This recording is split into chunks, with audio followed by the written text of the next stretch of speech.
and Scrutiny Committee. This meeting is able to be viewed live by members of the press and public today. Therefore, may I welcome anyone that may be watching remotely.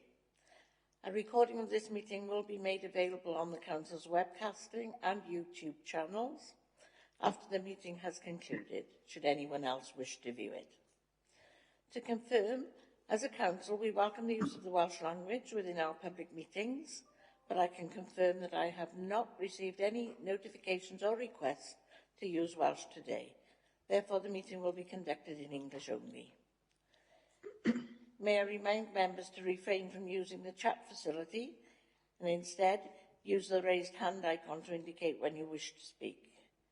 Please could you also keep your microphones muted when not talking so there aren't any interruptions encountered. May I also remind members that as per statutory guidance made under Section 4 of the Local Government Wales Measure 2011 and our formally adopted hybrid meeting policy, any member attending a meeting remotely must be able to be seen and heard by members and officers who are attending the meeting, as well as by members of the public viewing the meeting. So can I ask you all please to use your cameras for the duration of the meeting. Moving on to the agenda, could Rachel, our Democratic Services Officer, stepping in for Jade, who's not well today, confirm if we've received any apologies, please? Yes, thank you, Chair. We've had apologies from Councillor Liam Coles and Councillor Chris Tew. Thank you very much. Could I ask members in alphabetical order to state whether they have any declarations of interest? Councillor Best hasn't joined us yet, and Councillor Coles is not online. Victoria Haller. Nothing to declare, Chair.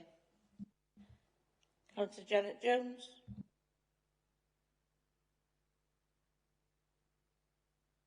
You're muted, Janet.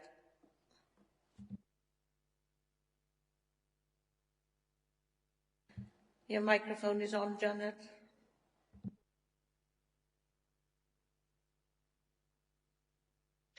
Sorry, Chair, I had a problem with unmuting. I'm a governor at Glenavon Heritage School. Thank you. Councillor Price.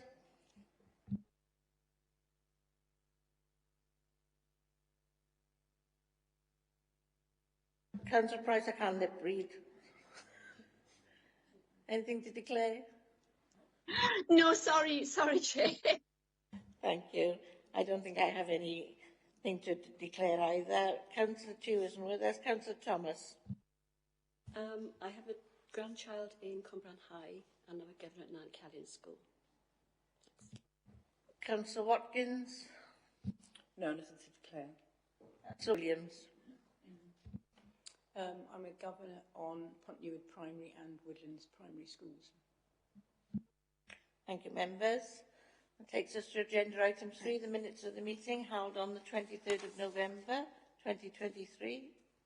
Just to remind members, these minutes relate to the report we received on the Educated Other Than at School, the EATAS policy, Quality Assurance Framework. Please could I ask members to confirm that the minutes are an accurate account of our meeting? And if anyone is against or wishes to abstain, please can you confirm now? All in favour of those minutes, please? Thank you. Anybody against? Any abstentions? All those minutes are carried, thank you. Takes us to agenda item 4, the action sheet. Please could members confirm if they have any questions and whether they are happy to note the action sheet? They are noted, thank you. That takes us to agenda item 5, the attendance and exclusions. The purpose of the report is to review pupil attendance, exclusions, children being educated at home and children missing in education figures and consider whether the relevant policies have the desired impact on improving performance. The report will explain the partnership approach taken between the LA schools and other partners to promote attendance and reduce exclusions. This will include actions that have been taken to address issues and some of the resultant emerging impact. May I welcome Councillor Richard Clark, the Executive Member for Children, Families and Education, Andrew Powell, the Director of Education, Gareth Edwards, the Head of ALN, Inclusion and Wellbeing, Andy Rothwell, the Head of Learning and Achievement, and Sarah Allard, our Senior Education Welfare Officer, along with Jason O'Brien online and John Teshingham is joining us this morning. So welcome all. May I take this opportunity to thank members of the public for their comments regarding the report, which were appreciated by all members of the committee when formulating our questions for today's meeting. On behalf of the committee, may I also thank Mr Stephen Lord and his colleagues at St Albans Roman Catholic School for our very informative visit earlier this week, which has proved very useful in preparing for today's meeting. We thoroughly enjoyed our visit to St Albans. Can I ask officers if they would provide members with a brief overview of the main points within the report? And this should be no longer than 10 minutes. Thank you. Good morning. Thank you for having us here today. This is a key report for us because attendance and exclusions are really high priority. Improving attendance and reducing exclusions will help us meet the first wellbeing objective of the county plan. So that's to raise educational attainment, helping young people and adults to gain the qualifications and skills needed to lead positive lives.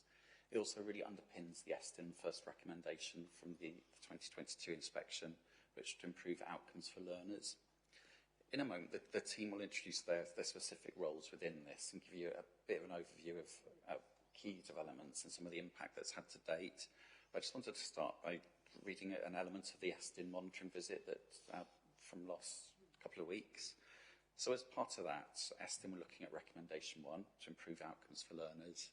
And they had a specific interview set with 3 of the education welfare officers, of which Sarah, who's here today, was one of the team. Within the final report, Estin wrote that the local authority is suitably prioritising improving school attendance. They've developed a clear strategy and officers understand and carry out their roles diligently. However, attendance in Torvine is lower than it was prior to the pandemic, and a small number of schools have attendance levels that cause serious concern. So we are making progress, but we're not where we want to be. So that's the underpinning message for today. I'm going to hand over to Andy now, so we'll talk through his specific portfolio and we'll just quickly go through the team. Good morning, lovely to see everybody. So just sort of some high-level messages before I hand over to Sarah to talk about some of the detail. Andrew's already alluded to the fact that we've made progress and we're really pleased with that, and Sarah's going to talk about sort of what those stats and figures and numbers look like around that progress, but clearly there's still more to be done. We're not back to where we were prior to the pandemic. If we look at progress rates in terms of where we are, where we were last year and where we're going, we're on the right trend, but it's still likely going to take another at least year, potentially 2 years to get back to where we were. I think we've got to be realistic around the challenges that we face. I know there are, and we reference in the scrutiny report, some of the challenges that are out in the wider world at the minute around school attendance. But it's an absolute key priority for us and we're focused on it. We've done and have done over the past year since we were last in here talking about attendance. We've undertaken a range of, I think, improvements and developments driven by the overall strategy. But working with schools in particular has been a key focus for us in driving attendance.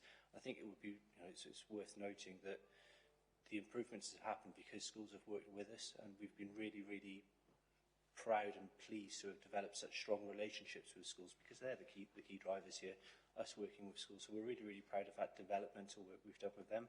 And just a thanks really to schools for all of the hard work that they've done because it's busy out there for schools. Okay, I'll stop there. I think Andrew referenced the Estin report, which is, we're pleased with the Estin has scrutinised our work in detail around attendance, and they've identified that we're going in the right direction with it. So we're pleased with that. Okay, Sarah, I'll hand over to you. Hello, I'm Sarah Allard, Senior EWO. I've been in post since November, but prior to this I was working with the acting Senior EWO on the developments. Some of the key developments we are very proud of. We've streamlined our processes in line with Welsh Government guidance, and we continue to reflect on our practice. We've updated policies, procedures and documentation, notably our Strive process for attendance, and also we've developed a punctuality improvement pathway which schools are actively using to improve lateness. The impact of our measures. The Welsh Government data drop for the 20th of January has placed Torfaen equal to the Welsh Government average and joint 11th overall. To give some context on this data, from the same point last year, Torfaen were 19th overall and 0.9 percentage points behind the Welsh Government average. Even more impressive is the rate of improvement. Compared to last year, we have improved by 2.2 percentage points, the second best improvement in Wales. I'll hand you over to Gareth. Thank you. Morning, everyone. So I'm Gareth Edwards. I'm Head of ALN Inclusion and Wellbeing for the Authority. The element of the report that I'm sharing today is mainly regarding exclusions. We've been really proactive, really, in terms of monitoring our data on regarding exclusions. So we've got better understanding of the issues within the school. Part of our tracking and monitoring of the data is understanding the reasons for exclusions as well. So nationally, the most significant reason for exclusions is disruptive behaviour.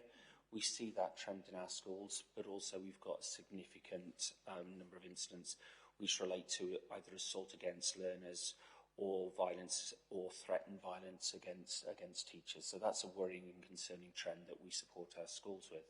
So what I'll be outlining in the report is, or what the report outlines is, there is a national trend of increased exclusions post-pandemic.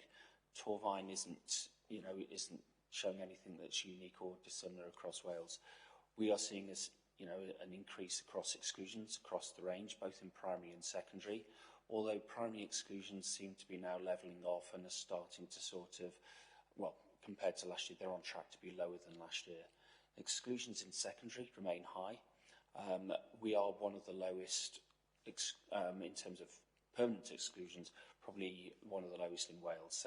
So where fixed term and days lost is a worrying trend, the work we've done around permanent exclusions across our schools is good, although this year we've had more exclusions so far this year than we had for the whole of last year. Now, what we're doing, we've developed processes and support for schools. We put on a conference last month, a behaviour conference, got outside speakers to support our schools, and we're developing a strategy of modular training for all our schools to support both TAs and our teachers to work with our learners and to improve their practice and procedures. We've also developed a fair access panel, which means those hard to place and challenging learners can be, no school will necessarily sort of bear the greatest brunt for those disruptive learners. And we've developed a managed move policy, which is a way of actually reducing permanent exclusions and supporting those learners where a new school, a fresh start would be appropriate. So those have all been introduced this academic year. We'd also noticed that schools were perhaps using reduced timetables, modified days as an alternative to exclusion, and we've presented previously about the work that we've done there, and those numbers have reduced dramatically. We've also tried to develop and improve our processes and protocols around the pupil referral unit to ensure then we have a revolving door, so those learners that require those short-term interventions can get access to the specialist provision that we have within the authority. Good morning all. John Tushingham, I'm Head of Resources and Planning in the Education Service. Attendance and exclusions are a whole service responsibility and a whole service focus.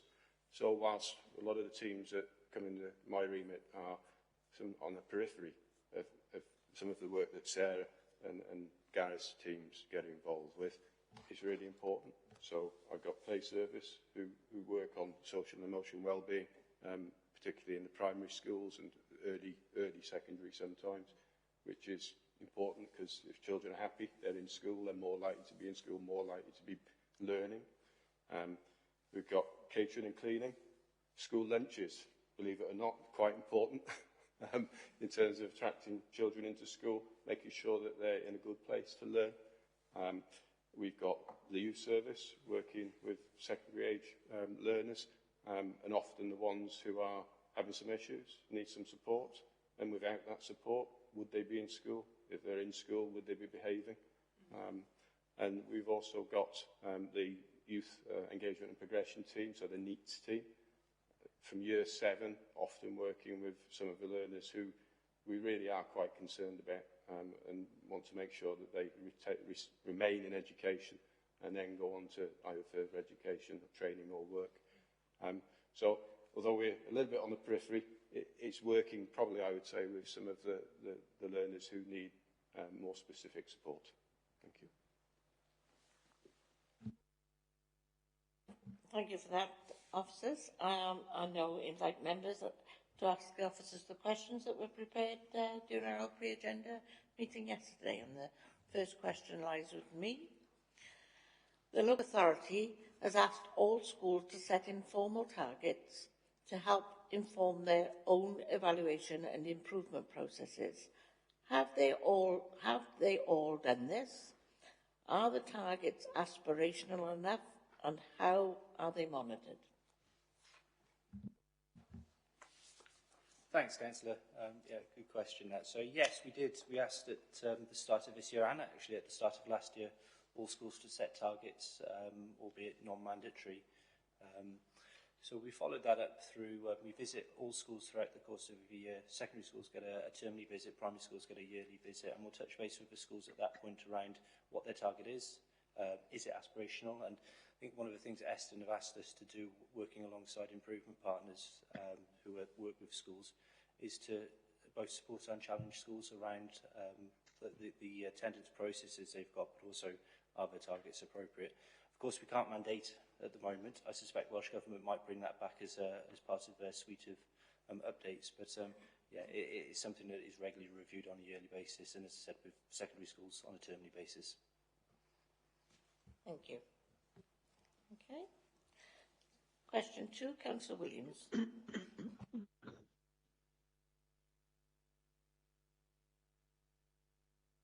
Goes to point 39 on the report, which gives the kind of percentage of where the exclusions happen.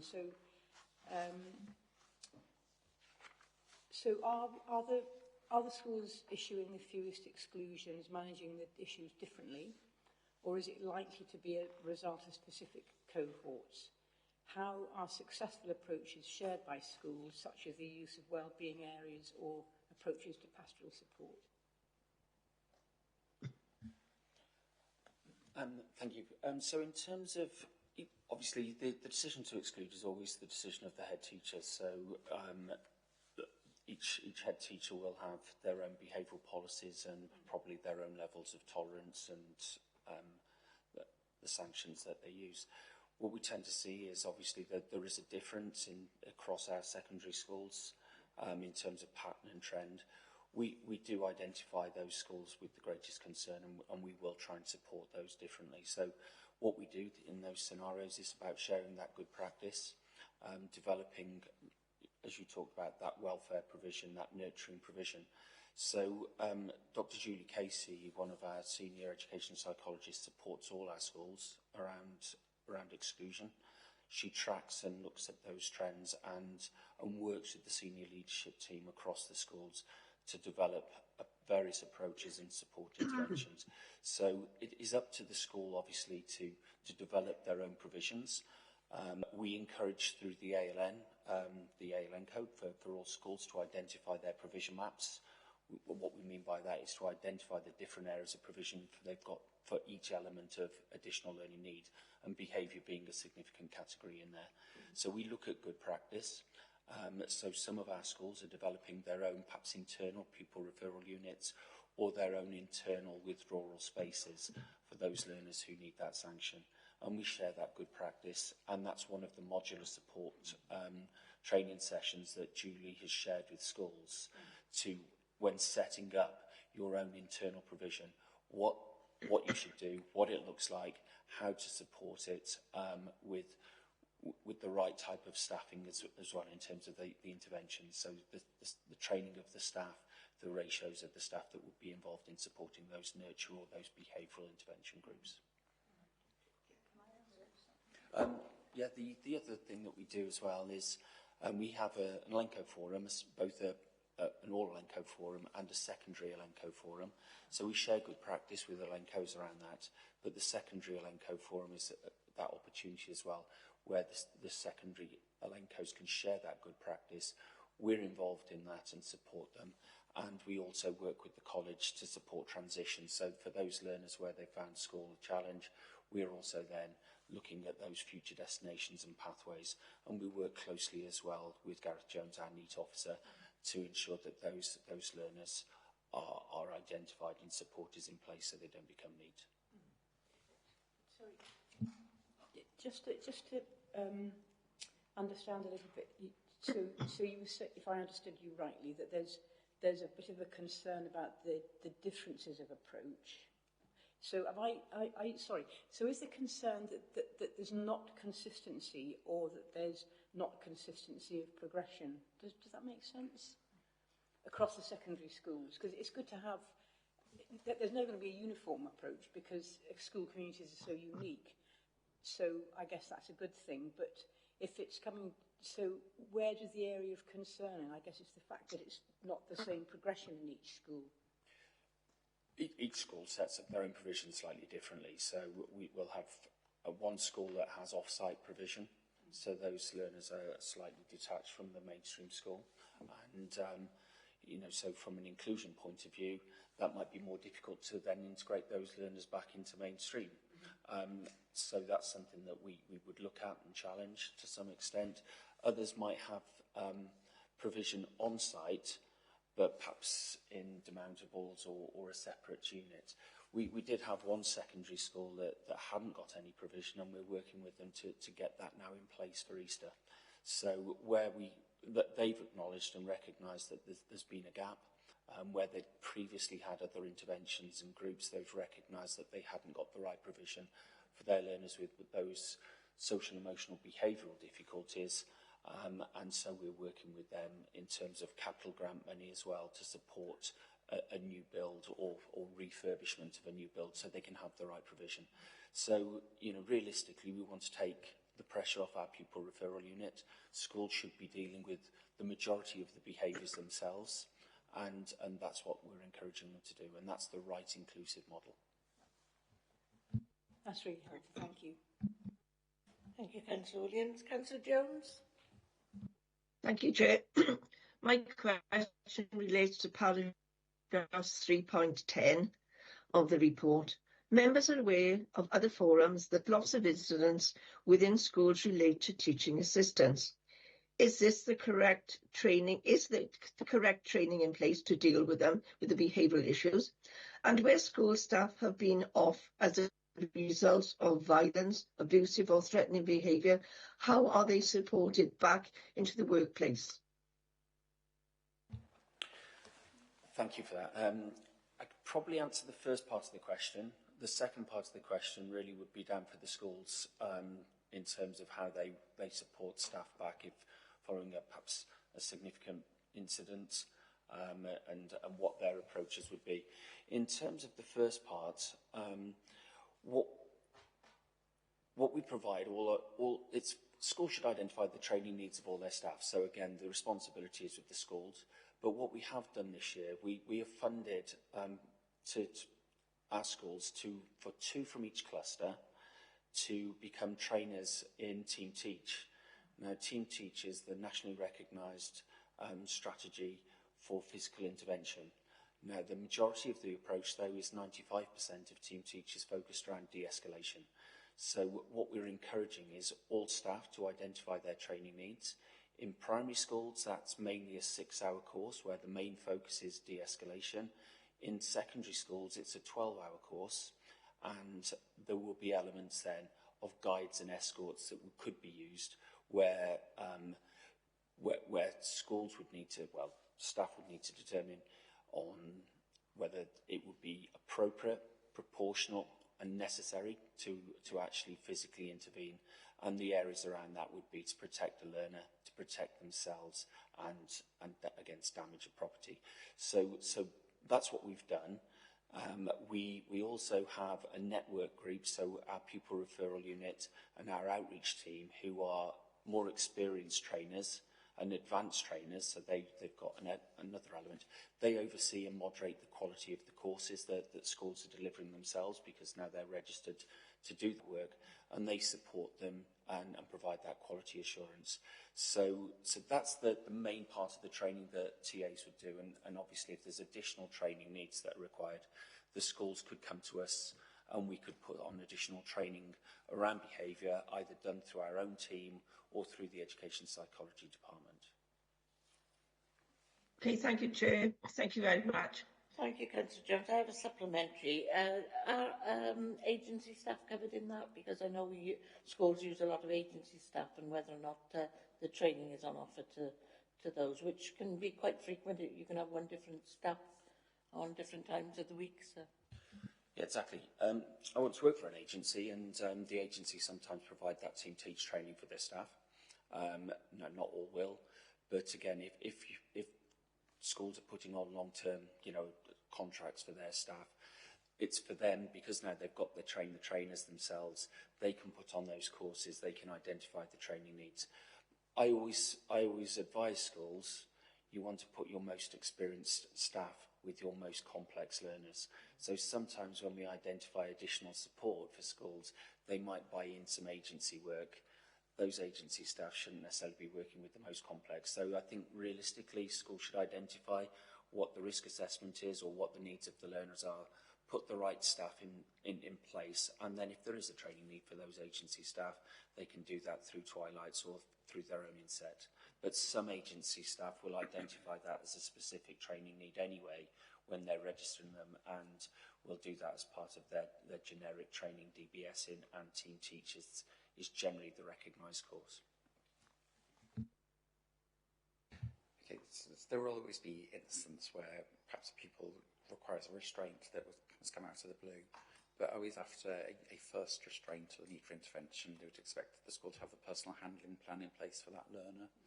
And then any staff working closely with that child would have to be aware of the personal handling plan, and if there was a particular restraint within that, the staff working would have to be trained in that particular restraint. Yeah.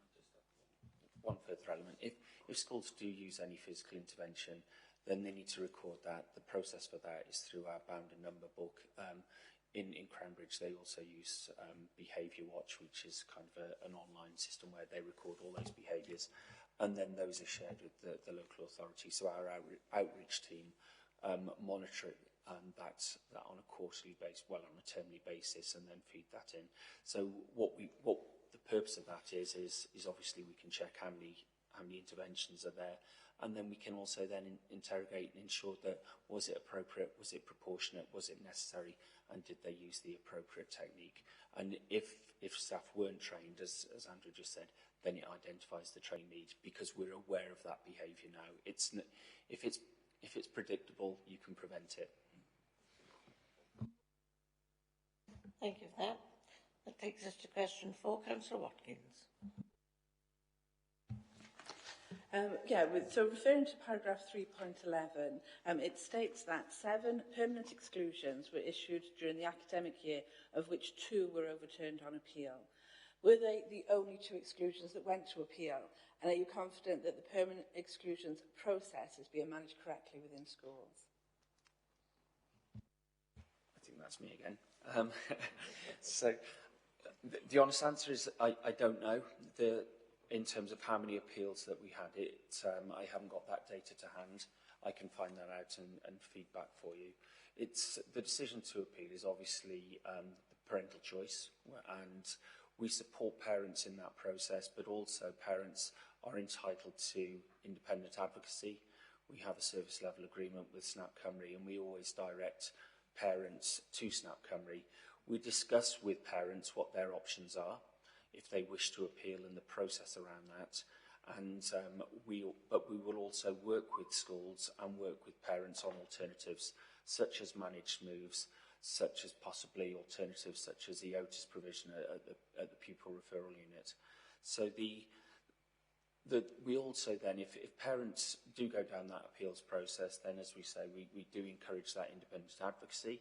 We represent the local authority as part of that challenge, and we've got a clear process around that.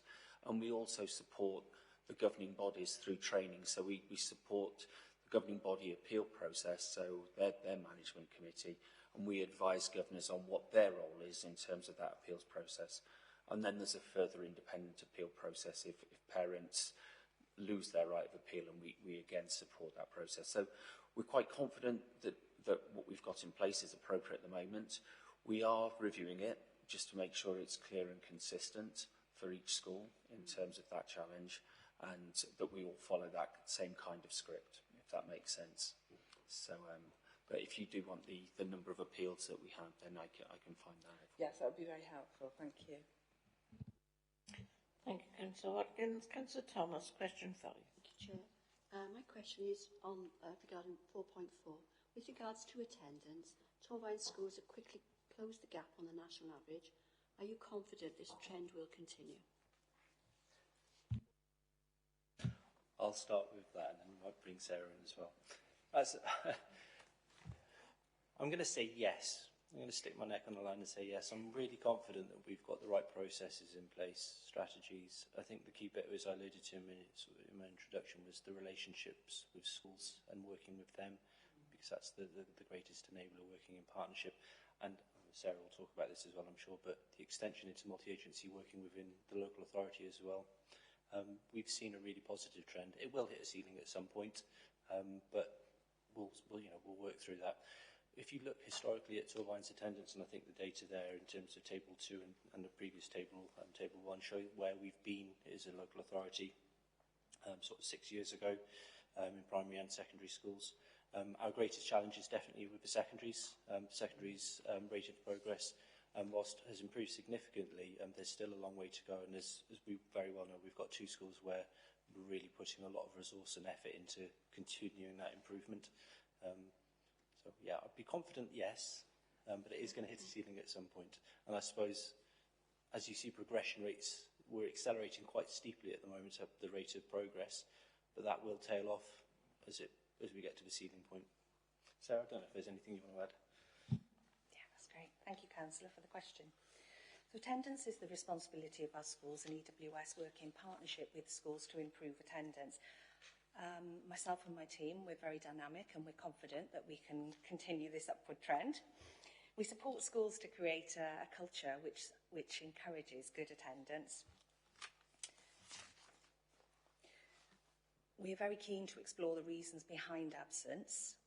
We're not just seeing children as figures. We're looking at them as a person, as a family, as a whole. We take a holistic approach. We offer information and guidance, undertake planned interventions, advise parents about support and make appropriate referrals which support, again, good attendance and return to school if needed. We ensure schools have a toolkit around attendance which supports young people and children with regard to meaningful school time. We recognise that EBSNA education, which is... Sorry, I lost it there. Emotionally based school non-attendance. It remains a very real challenge to improve in attendance. And as such, we're working collaboratively with the Education Psychology Service and Anira and Bevan to further develop and embed EBSNA support within schools and for families as well, developing our toolkit there, which is already in place, but we are prioritising 2 of our schools to take part in a pilot around that. We always encourage and champion young children and young people to thrive. We're a bridge between school and home, and we value our multi-agency and cross-service working. We've done governor training to ensure that governors are able to hold schools to account effectively around attendance, to obviously improve attendance there.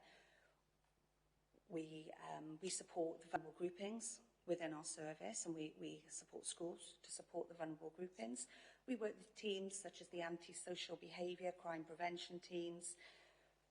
We are working with schools to improve free school meal attendance as well. For example, some of our schools have learning coaches, so there is a lot that goes on behind the scenes, which I think people might not see. And as a result of all of that and the support we're putting in, we're quite confident that this trend will continue. Can I just ask, you mentioned 2 schools are in a pilot there. Is that comprehensive schools, or is it a mix of comprehensive and primaries?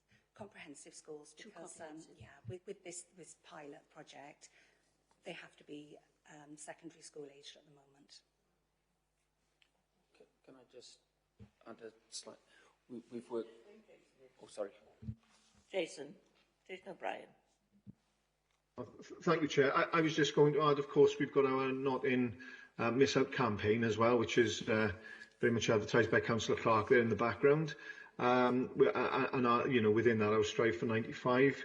I'd say there's cautious confidence that we'll continue with that trajectory in terms of improvement. And members, I just wanted to make reference, because some members will be aware from discussions at scrutiny yesterday in relation to the county plan and in particularly the delivery plan for 24-25, that we've got key performance indicators and improvements within that delivery programme for 24-25 relating to school attendance as well. So obviously, just to make that reference, that there's so many different, I think, mechanisms in place to monitor, but as Sarah's pointed out as well, a great deal of activity here that can really enable us to achieve, I think, with cautious confidence, but a continued direction of travel.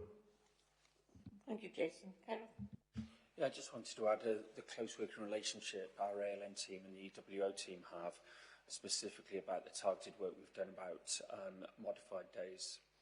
So those on obviously the reduced timetables. At a peak, we had 225 learners on reduced timetables. We're now, last month, down to 70. And so that's significant work that we've done together collaboratively.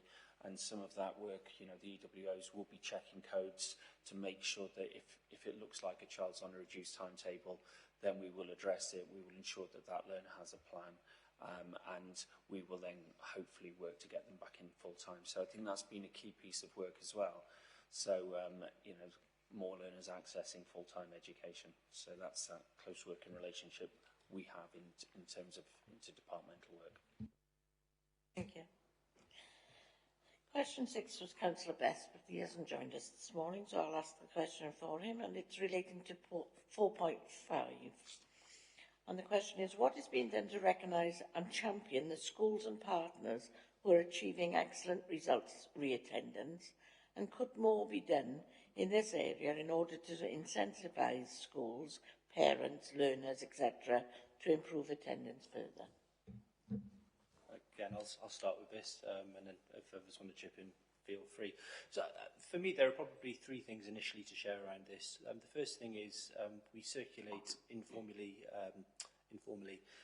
the attendance data on a monthly basis with all schools. So all schools can see how other schools are getting on with improvements in attendance, reducing persistent absenteeism. I think it's really helpful. It's not used as an accountability tool in any way. It is just about, here we go, here are all the schools in Torvine, which schools are improving, and trying to spark conversations in amongst schools, between schools around, what are you doing that's making a difference? So that's the first thing. The second thing, which I think has been quite successful, and Jason's just alluded to it now, one of our big contributing factors around sharing effective practice has been the Not In Miss Out campaign. We've run that now for over a year. Schools are still displaying their banners. I'm sure you've all seen them. Lots of schools are using social media activity, and that's supported well by the comms team, who have put together lots of cameos and case studies. They're about to launch another video to just drive the next wave of why it's really important to be in school, because of the opportunities and things you're missing out on. The third thing that I'd mention around the sort of sharing are the introduction of school attendance forums. So they were introduced a year ago. We've ran, I think, 4 of them. They happen on a termly basis. They're hosted by a school. We've been in 2 secondary schools and 2 primary schools so far, and we've done 1 online. They've been great. The host school has given a presentation about what they're doing to try and improve attendance, looking at that multifaceted approach. But we also talk about priorities from the local authority, feedback from yourselves that we've had in scrutiny meetings has been shared, updates to the attendance strategy, and again, just trying to point out and build relationships between schools around what's working well in different settings and how that could be perhaps shared around the wider school community. So those are 3 things we're doing. Could we be doing more? That's an interesting question. I don't know. Okay. Yeah, so I think an area for development for us is about the engagement with school improvement partners. This is something that Estin picked up in the recent monitoring visit, that there's a role for school improvement partners to be more involved in additional learning needs development and in attendance. There were two specific examples that Andy Estin wrote, but Andy's already sharing attendance data with EAS and with the school improvement partners. Attendance is a standard agenda item in every team around a school or multi-agency meeting. So it is happening, but there's this further scope for development and about sharing better practice or good practice between schools and using the regional consortia to support. Thank you. Yeah. Yeah, just one final thing. Estin released some really helpful thematic reports about 2 weeks ago looking at improving secondary school attendance, and they noted down a series of recommendations and activities that schools, local authorities and Welsh Government should consider doing. I'm sort of happy that we're addressing a lot of those things, but I think there's more support and challenge to schools which we've already identified, in particular where we've got the greatest need. There's one recommendation there that stood out for me, well, two actually, for Welsh Government. One was to design a national campaign to improve school attendance. I think Torfaen got ahead of that in terms of It's Not In, Miss Out campaign a year ago. But the other one, and I think this is really interesting to supporting improvement, is for the Welsh Government to look at research, to carry out some research, to look at what really affects attendance and how it might work from different groups, that sort of thing. So I'm really looking forward to that research happening and then the findings and recommendations from Welsh Government's research to help drive our improvements further. I think that will be a really useful tool.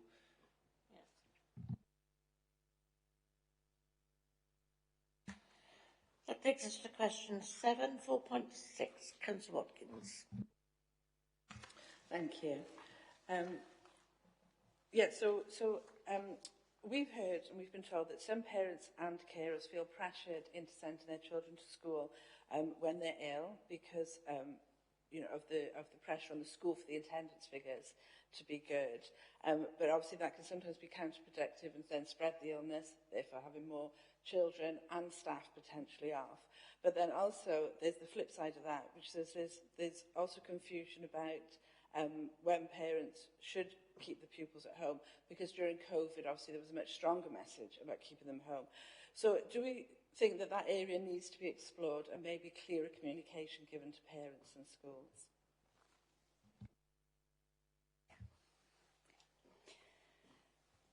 Our school-based team give quite clear guidance to parents, and they pride themselves in working effectively with parents.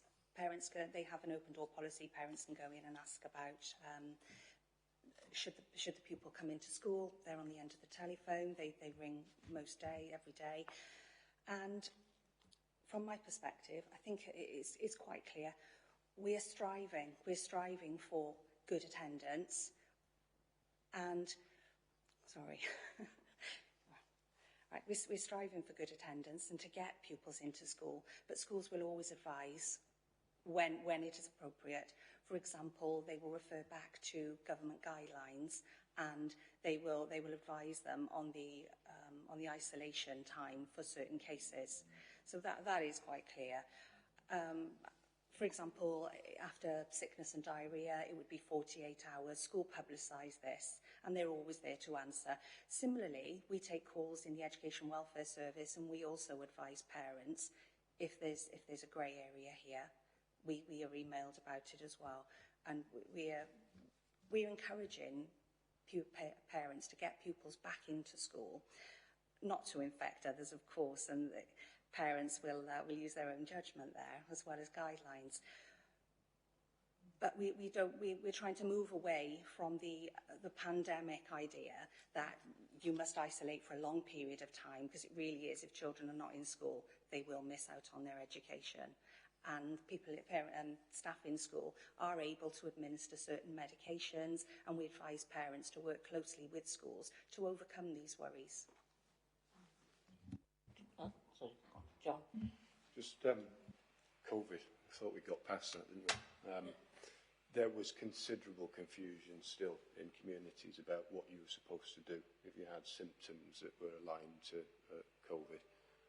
but I think it is fair to say that in the last 6 to 12 months, it has improved a lot, and it's now become more synonymous with a simple cold, and people are treating it as but just to back up what I said there about those specialist advice, we schools have got access to Public Health Wales. I can tell you of a case over the last few weeks where, suspected scarlet fever, we're able to get schools immediate advice on what they should do, what information should be shared with parents, what should be shared with staff. Pregnancy is often an issue that comes up when there are illnesses in and around schools, and we need to get on top of that very quickly to assure the staff involved. So there is some general issue around people's perceptions of what they should do if they're ill, and some very specific ones which pop up from time to time. But the key thing is we've got access to the people who know, and we can get that information into schools very quickly.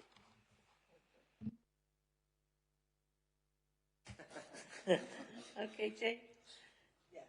I've just got a supplementary. Is there a differentiation between illness and absence? We used to all have the sick note, didn't we? Do you, on a registration basis, you mark sick or absent, or are they all absent? Yeah, we have coding we refer to as this Welsh Government Guidance on School Attendance, Codes 2010, and they fall into authorised and unauthorised absence. So illness would come under authorised absence. Sorry, can I just clarify that? So is it just categorised as authorised, or is it categorised as authorised because they're ill?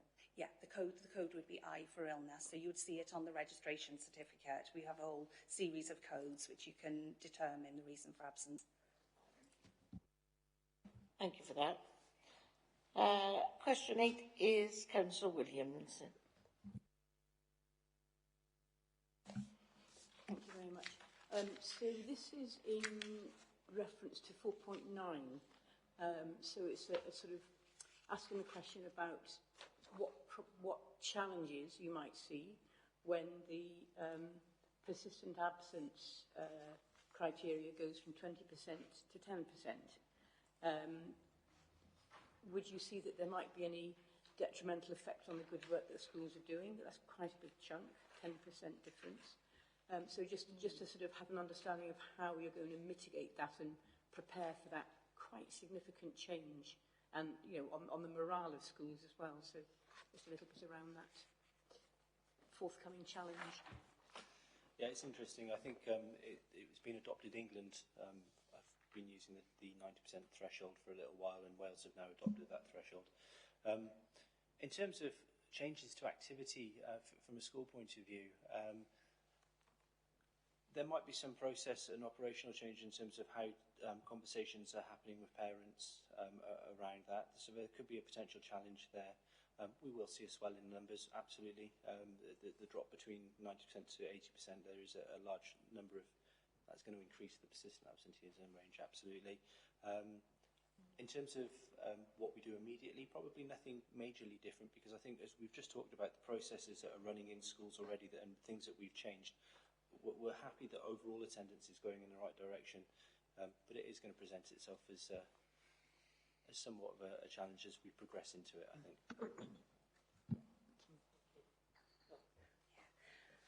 I'd just like to add there that the EWS have been working with schools consistently below 95% attendance, focusing our attendance meetings, and 90% in secondary schools already, so we are already aware of those pupils, so that wouldn't change. It is just, as Andy referred to, the swelling numbers on the data, but the work is already going in with schools. Thank you.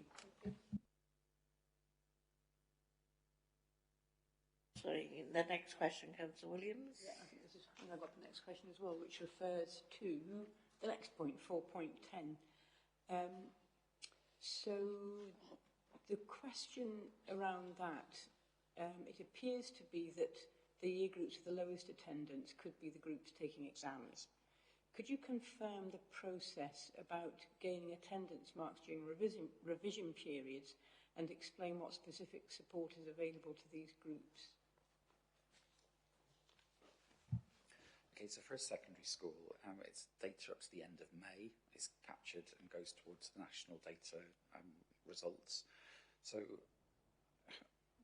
as the LA, we would always want learners to be in school and have as little study time outside of school as possible. I think it's better for revision classes to be run within school at least until up to May half term, not just because it's captured through the data, but I think it's better for the learners. It's keeping them in school, it's keeping them prepared for the exams. Schools do have the ability to use study leave, and that's the S code. Sarah mentioned the different codes that are in the register. That's used as an authorised absence, so there is an ability for students to be revising at home, but most schools would be offering revision sessions within school, because we know we want the learners to maintain the routine of going to school, have as much preparation as possible for their exams. Yeah. So if there's anything students. Just to add there to support what Andrew has just said, many schools are seeking alternatives to study leave, as there's evidence that a high proportion of students do not have the skills or may not be inclined to make best use of unsupervised and unstructured revision time. But where appropriate, they can use the S code, but sparingly. Right. I guess a supplementary to that would be if there's a trend of a particular school using the S code a lot, would that trigger a kind of conversation or a checking of how things are going? Yes, the EWS, we analyse registers on a regular basis, very regular basis, and we pick up trends in codes, and we do register reports which we issue to the schools, and then we will have those conversations with them through the register documents. We also have regular attendance meetings with schools and a very good relationship with schools, where if we see this happening, we can ask why and offer support if needed. Thank you. Councillor Price, question 10. Thank you, Chair. All schools in Torfaen are asked to ensure that pupils entitled to free school meals are well supported. How is free school meals support monitored, and what targeted initiatives have been used in order to attempt to close the gap between free school meals and non-free school meals attendance figures?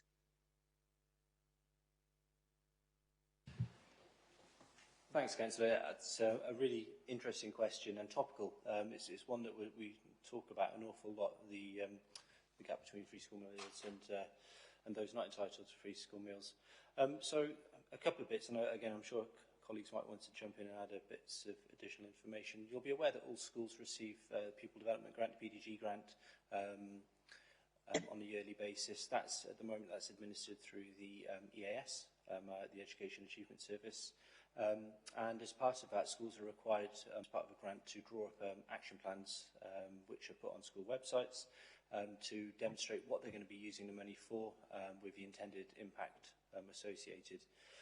One of the activities that we undertake with head teachers and also colleagues from the EAS is to look at a dip sample, so a random selection of schools' PDG plans on a yearly basis, and talk to schools about what their intention is, has it made a difference in the past, and how the money is being used. Is it being used appropriately? Does it meet Welsh Government grant terms and conditions? I think it's a national concern. We're aware that Welsh Government are injecting more thought and energy into strategy development around free school meals and closing the poverty gap. It's a complex problem. We've seen some really nice examples of where schools, and I won't mention the name of the school, but certainly two schools in Torfaen where there's free high school meals. They have invested their PGG money quite effectively, and we've seen the gap narrow between whole school attendance and EFSM attendance. Basically what I'm saying is EFSM attendance has improved rapidly compared to non-EFSM attendance. It hasn't closed completely, but it's much narrower than it has been previously. So they're using money effectively like that. And some of the things we see, family engagement officers sometimes employed using some of that funding to go and work with individual families and cases to try and establish what the breakdown might be in terms of attending schools, and then to try and start the reintegration process. Well, yeah, okay, so Andrew's just mentioned there about we've got two of the schools that we've seen where the gap's really narrowed. So we've got, looking at Garnteg Primary School and Pennegarn Primary School.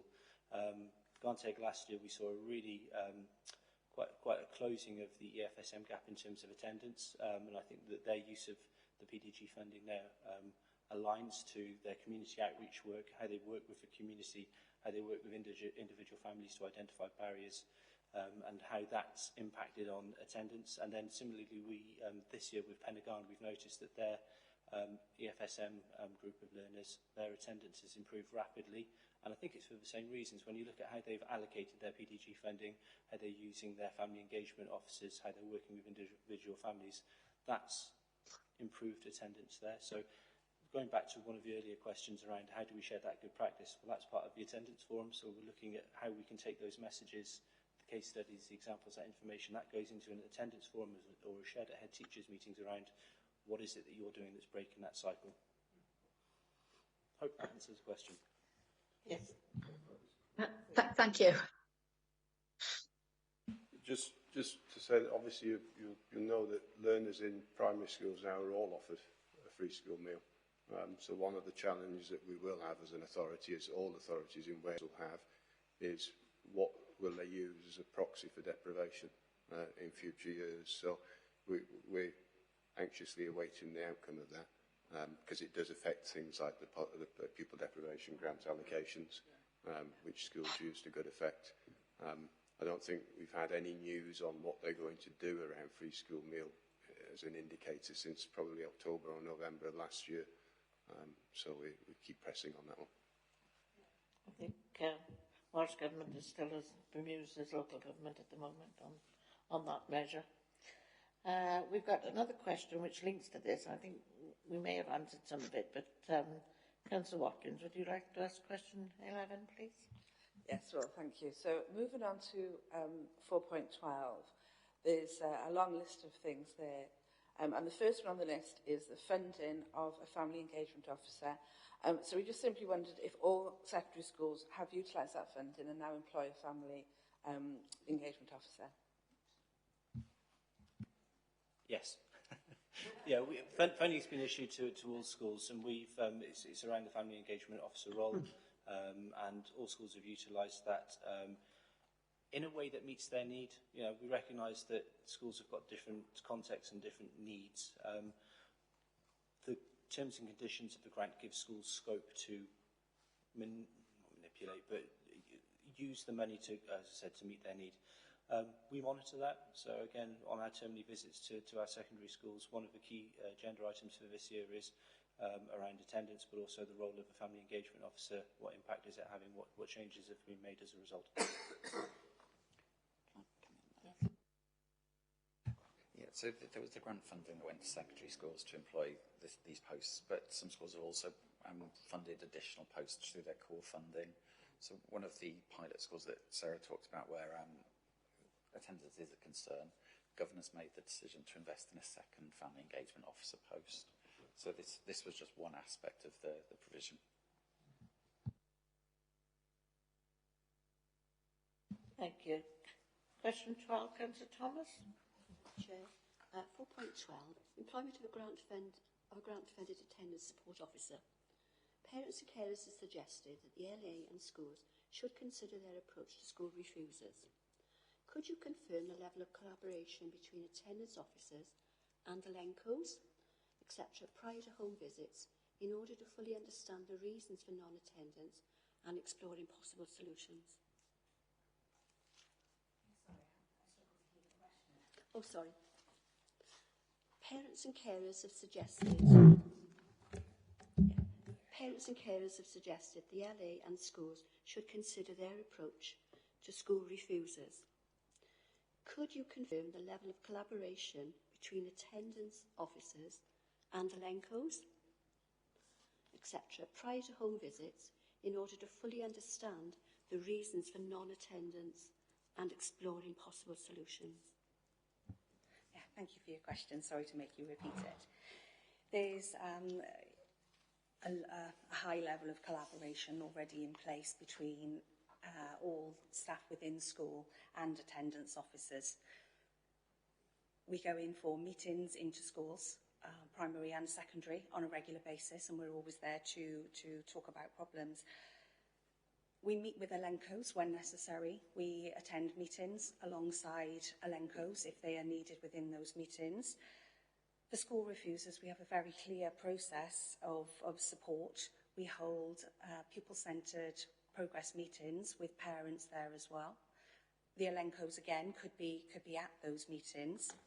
We involve inclusion as well, where appropriate. So that's an extra layer of support on top of that for additional learning needs pupils.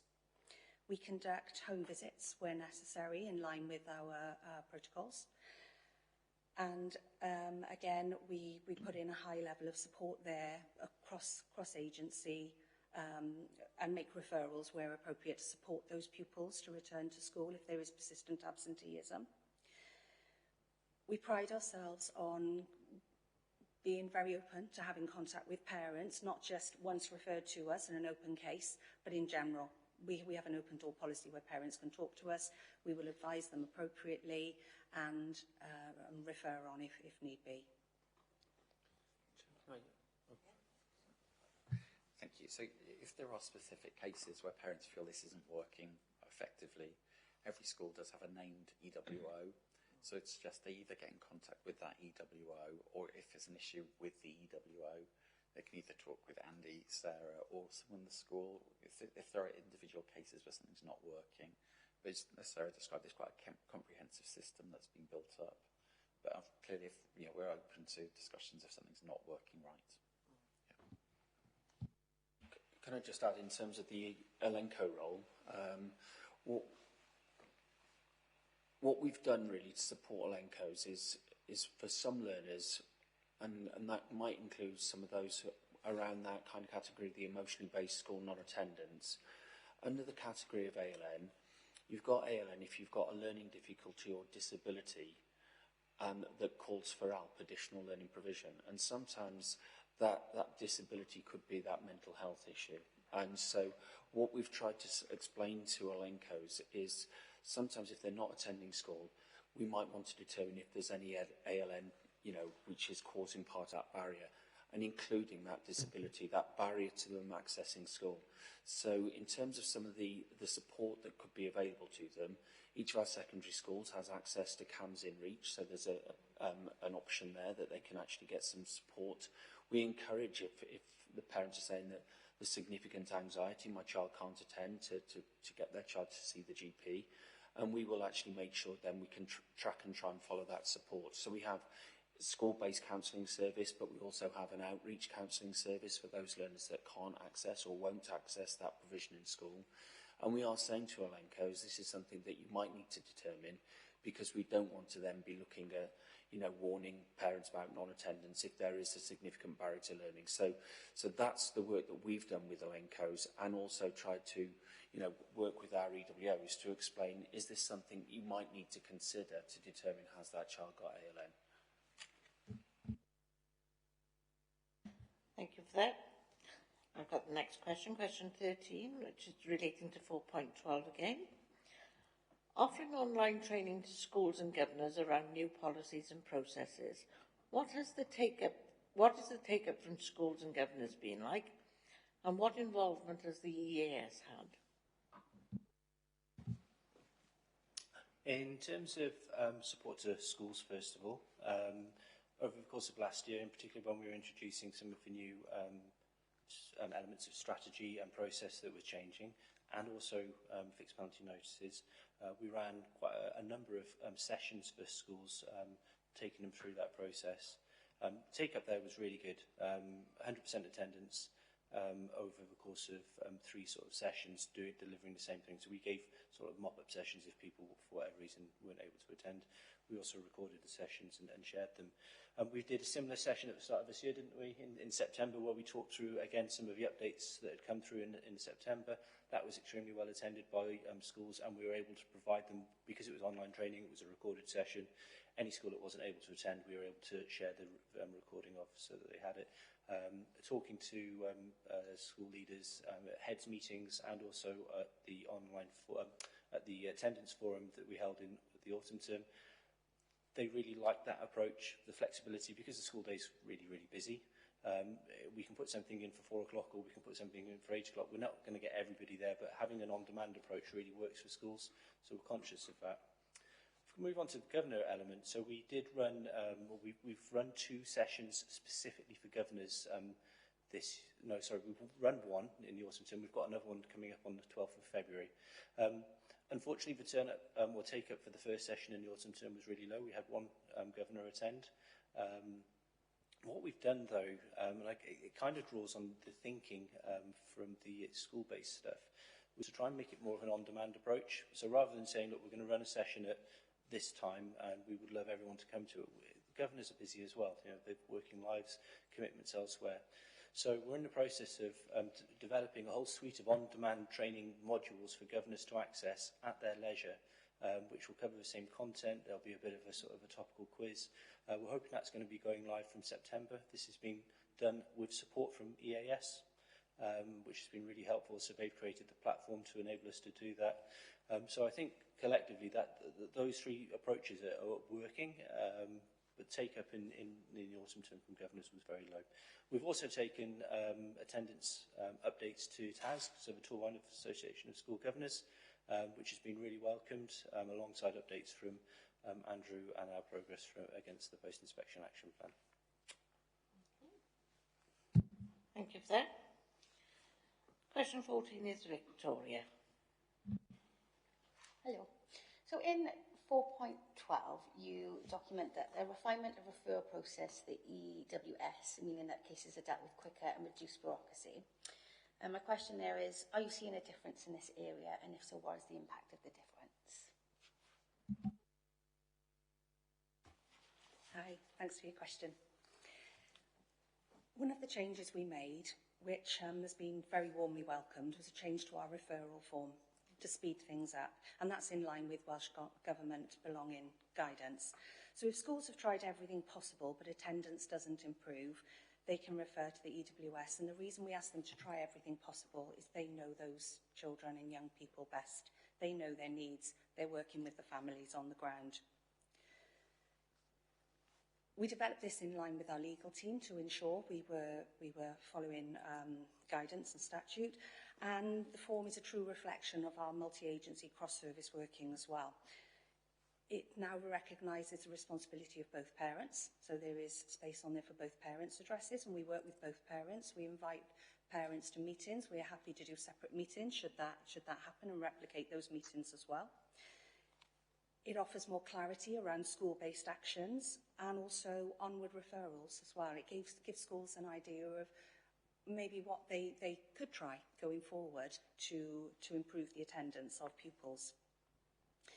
It also contains a reference to whether support has been accepted, offered, declined, again, which is really important, because the only time we would look to prosecute families is the families who won't work with school and won't work with the EWS. If they can't and there's a barrier, we're very keen to work with them to find out what the barrier is, to overcome it, to put in the appropriate support, whether that be school-based level or an onward referral. So that then is crucial when considering the next steps. So following that, we've put in place a process which is much speedier with our support, and it's much more structured as well, and it's quite transparent, our process. We start off with a home visit to the family who have been referred to the EWS. So we're not replicating at that point what school is doing, we're trying something else, and we're going in, we're speaking to them on a personal level. We're a bridge between school and home, finding out what the barriers are and suggesting that support. We then take that back to school to ensure that all that support is either has been offered or there might be something new that could be offered at that point. Once that has been done, if attendance continues to decline, we would then offer another meeting with school at that point to work out what's going on and review those actions, because we keep an action plan throughout this process. Should attendance continue to decline and it's a case of they won't work with us, then that could proceed to prosecution. And actually the process now has been streamlined, and it could happen within 16 weeks, but that really does depend on what is needed, what interventions are needed within that time. So that could be a much longer process. It might never happen once families are working with us. And that is a last resort, I must say that. That is absolutely a last resort. you asked about impact in particular. Again, in Eston's improving attendance document that was released a couple of days ago, one of the big barriers and sort of things that they talked about not working very well was when schools were doing something and then it was being replicated by a local authority or Families First or another agency. What Sarah and her team have done, and this is the impact bit, I think, is they've removed or have eliminated that from happening because the process is now very, very clear. School have done this, school have done this, school have done this. We now do this, this and this, depending on the needs of the case. We've removed that opportunity for duplication to happen. That's really, really important. So in terms of an impact of provision, that's really helpful and that allows things to move quicker. Thank you. Okay. Thank you. Some of this question has already been answered. Councillor Jones, you can ask the first part, I think. Thank you, Chair. It relates to paragraphs 4.13 and 4.14. Other schools who are not promoting the Not In, Miss Out campaign via social media, the schools who would have the worst attendance figures? Quite quickly, no. And again, we're asking schools to come on board with the campaign, but schools have got their own communication strategies with parents, which fully respect. The fact that they might not be tagging in Not In, Miss Out into a tweet or into a message doesn't mean they're not supporting attendance. They're just doing it in their own way, and we're happy with that. And there's no correlation between poor attendance and supporting the campaign at all. Thank you. Glad to hear it. As I said, the next part has already been answered, so I'll hand you back to Chair. Thank you, Councillor Jones. That takes us to question 16, and that's Councillor Williams. Thank you very much. So this is referring to 4.15, which is looking at fixed penalty notices. Yeah, it was quite significant that for the 23-20 up to November 23, the amount of fixed penalty notices of 50 is high, and the fact that that is mostly equated to unauthorised holidays. So a couple of issues around there to try and understand. Is there a concern that secondary schools may be using that as a first resort rather than a last resort in addressing the issue? And the fact that there has been we have received communication from parents raising concern about fixed penalty notices, quite legitimately, I think, raising the kind of well-being cultural benefits of holidays and the fact that, with the cost of living crisis, that it's really significant, the financial implication. So I guess the other part of that is, have schools explored other ways of addressing this issue, such as the discretionary power of head teachers to authorise up to 5 days, rather than seemingly using this use of fixed penalty notices as the kind of automatic default position? Understand that narrative behind those figures, which is a tricky one, I know. Yes, it's a really, really good question. I think the first bit to mention, and you alluded to, is the head teacher's discretion to decide what they do and don't authorise. And quite often we see that as, it's the head's decision to decide what they do and don't do around that authorisation. In terms of the increase in numbers there, what we had in sort of 22-23 in the period that fixed penalty notices were available to schools to use, that started around about the February time. But in reality, once schools had run it through policy and in terms of putting it into their school attendance policy, then ratifying it through a governing body process, and then making parents aware of it, that the window there of usage was quite narrow, actually. It was really, in reality, probably from May through to July, hence why the numbers are a little bit lower there. As you see there, quite a few requests were, quite a few requests went through. What happened then in terms of this year, secondary schools through the June and July period adopted, not all of them, but many of them have adopted the use of fixed penalty notices where appropriate. What I would say is, there are a number that are withdrawn. Some don't even actually get to that point. What we see, the warning notices are far more powerful in terms of what they do in terms of bringing children's attendance back into school, getting children back into school. The numbers there represent a good, or an interesting picture in terms of how they're being used, but we're satisfied that they're being used appropriately. I can't get away from the fact that there are only 190 school days for a child to be in school, and every one of those days really does matter. And if we're going off on a holiday for 10 days in school time, that's 10 days out of 190. That's a lot of lost learning. I understand the sort of the context of well-being, but I think, again, just go back to what Eston have talked about in their improving attendance document. They talk about the appropriate use of fixed penalty notice in there, and I think that Eston would be satisfied that our secondary schools are using the fixed penalty notices appropriately. Sarah. I'd just like to add there that prior to the issuing of the fixed penalty notices, there is a high level of scrutiny from the Education Welfare Service. They come across to us, and we are quite happy to present a healthy challenge to schools before these are issued to ensure they are appropriate. So if, for example, there was a genuine reason for a holiday within term time, then we would suggest that that be withdrawn, as Andy alluded to. That's good. Thank you. The next question is question 17, and it's relating to 4.18. Re the rise in the number of those learners elective home education, EHE. Are we starting to see a post-COVID reversal? And if so, do you expect this to continue? And has the reason for the rise been explored? I might come to Andrew for the second part of that question. In terms of the rise and decline,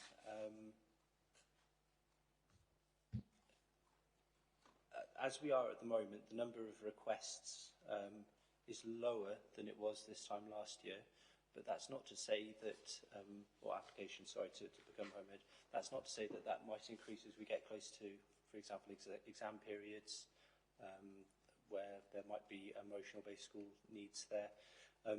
I think that's quite difficult. Nationally, we're seeing the numbers increase. The data produced from Welsh Government is showing that across the piece, the number of children or parents opting for elective home education is increasing. We have seen a couple of children come back into school in terms of reintegration that we didn't see last year. So that's another interesting bit of information. In terms of the reasons, our elective home education officer, Rachel, she explores that. So for every single case of elective home education, she will look at the reason behind it. Correct me if I'm wrong here, but the most significant reason is to do with anxiety. And yeah, it's to do with anxiety and sort of some of the post-COVID issues that we've seen in other areas of education as well. So the emotional-based school avoidance ultimately is the biggest reason for non-attend for option for elective home education. Okay. So WLGA has done some work of collating data around elective home education and reasons for it. It seems pretty consistent across Wales. It's that, as Andy said, there was some fear from some families during the COVID period about risk of infection. Then there's been the aftermath of emotionally based school non-attendance. There are also some elements where some parents choose to remove their child from school to avoid prosecution through EWS. That's a relatively small number, but it does sit there. And for some families, it's just that choice. That's what they value, and that's what they want to do. It's their right to electively home educate. We respect that. It's so yeah, there's a variance in the issues. Okay. We did have a conversation in pre-gender whether or not home working contributed to it as well. So yeah. So Victoria, question 18. Thank you, Chair. So my question is for those parents and families that decide upon elective home education, what processes are in place to support them with information policies around education and relevant materials?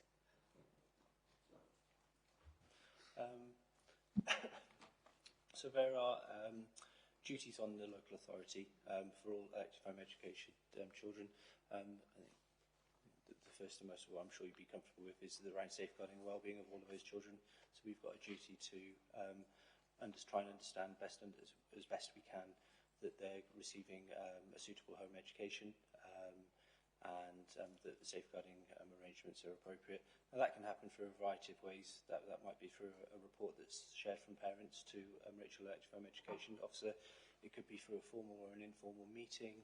There are lots of sort of different mechanisms for doing that, but we've got a duty to make sure in the course of a year that a child, that we receive information about that child.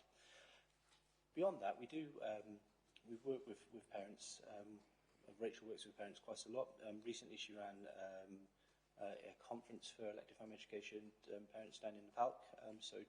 She brought in some guest speakers, some activities, and parents and children were invited to come in, and it was just like a nice networking event for them to access. We've provided leisure passes for our elective home education children to go down again and use a Falk or Talc to access activities there. We've provided book tokens as well. So there's a lot going on there. The other thing that we're in the process of doing right now, we've got certainly one family who would like to pursue GCSEs for their electively home educated child. So we're in the process of supporting that and trying to make that happen so that that child gets the opportunity to sit their GCSEs.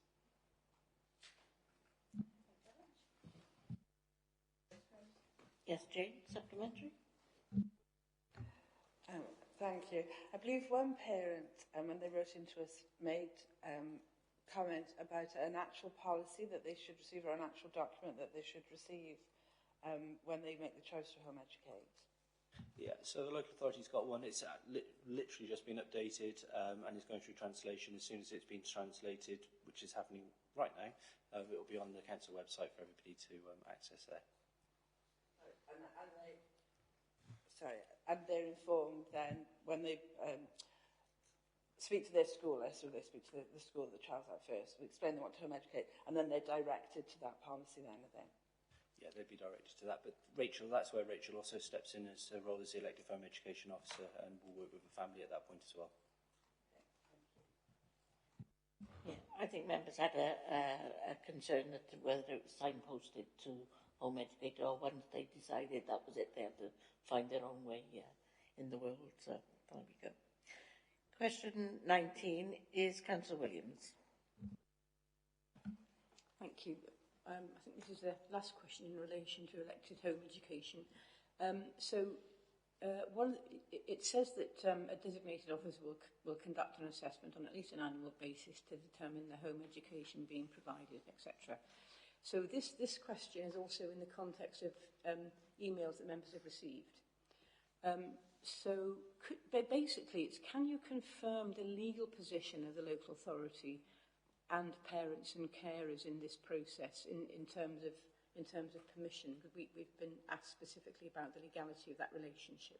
So could you maybe just unpack that a little bit?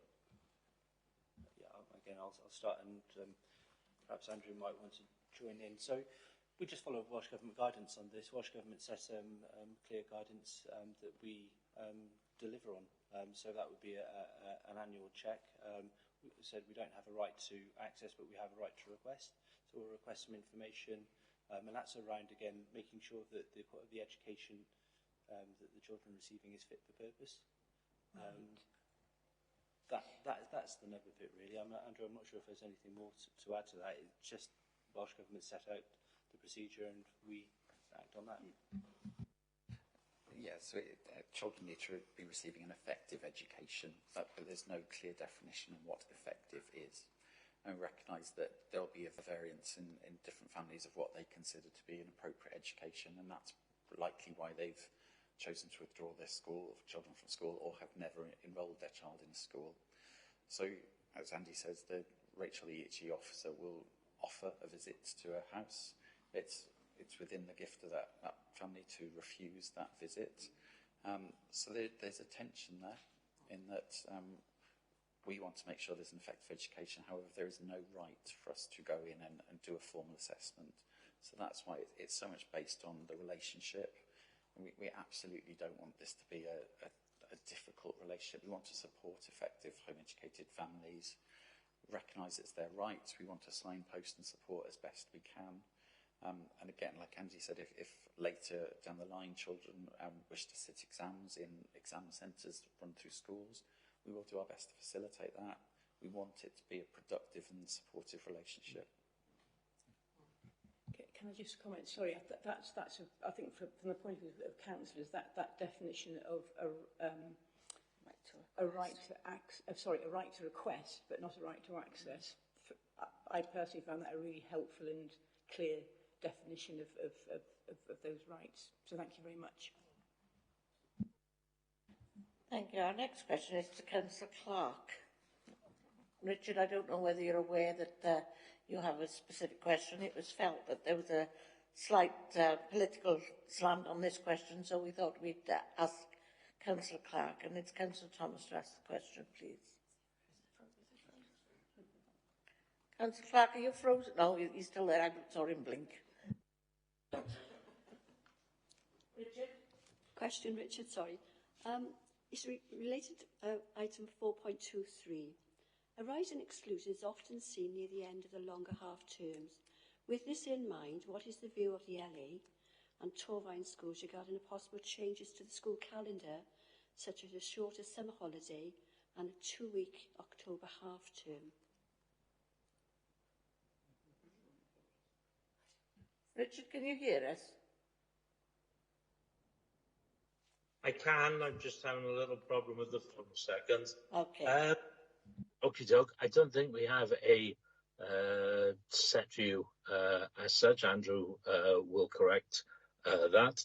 I don't particularly. If they can show there is benefit in chunking it up, if I can put it that way, instead of the long summer holidays, it could be beneficial for parents as well, because many parents work, and to find childcare during the 6-week summer holidays isn't the easiest of things. But we do have an excellent play service for the under 11s that covers. Personally, if I was a kid, I wouldn't want an extra week in October. I don't know about teachers. I probably would like it tagged on to the Easter holiday, making that slightly longer. I don't know, but there you are. I've had a fair old ramble at that. I'm not against it if people can show me the reasons that it's beneficial for the learners. And at the end of the day, that's why we're here, is for the benefit of the learners. Sorry, I really haven't answered that, have I? No, that's fine. Thank you, Richard. I don't know whether any comments from... Yes? Yeah, so there will be national consultation on this through Welsh Government, just through conversation with head teachers in Torvine and wider. There's a mix of thoughts.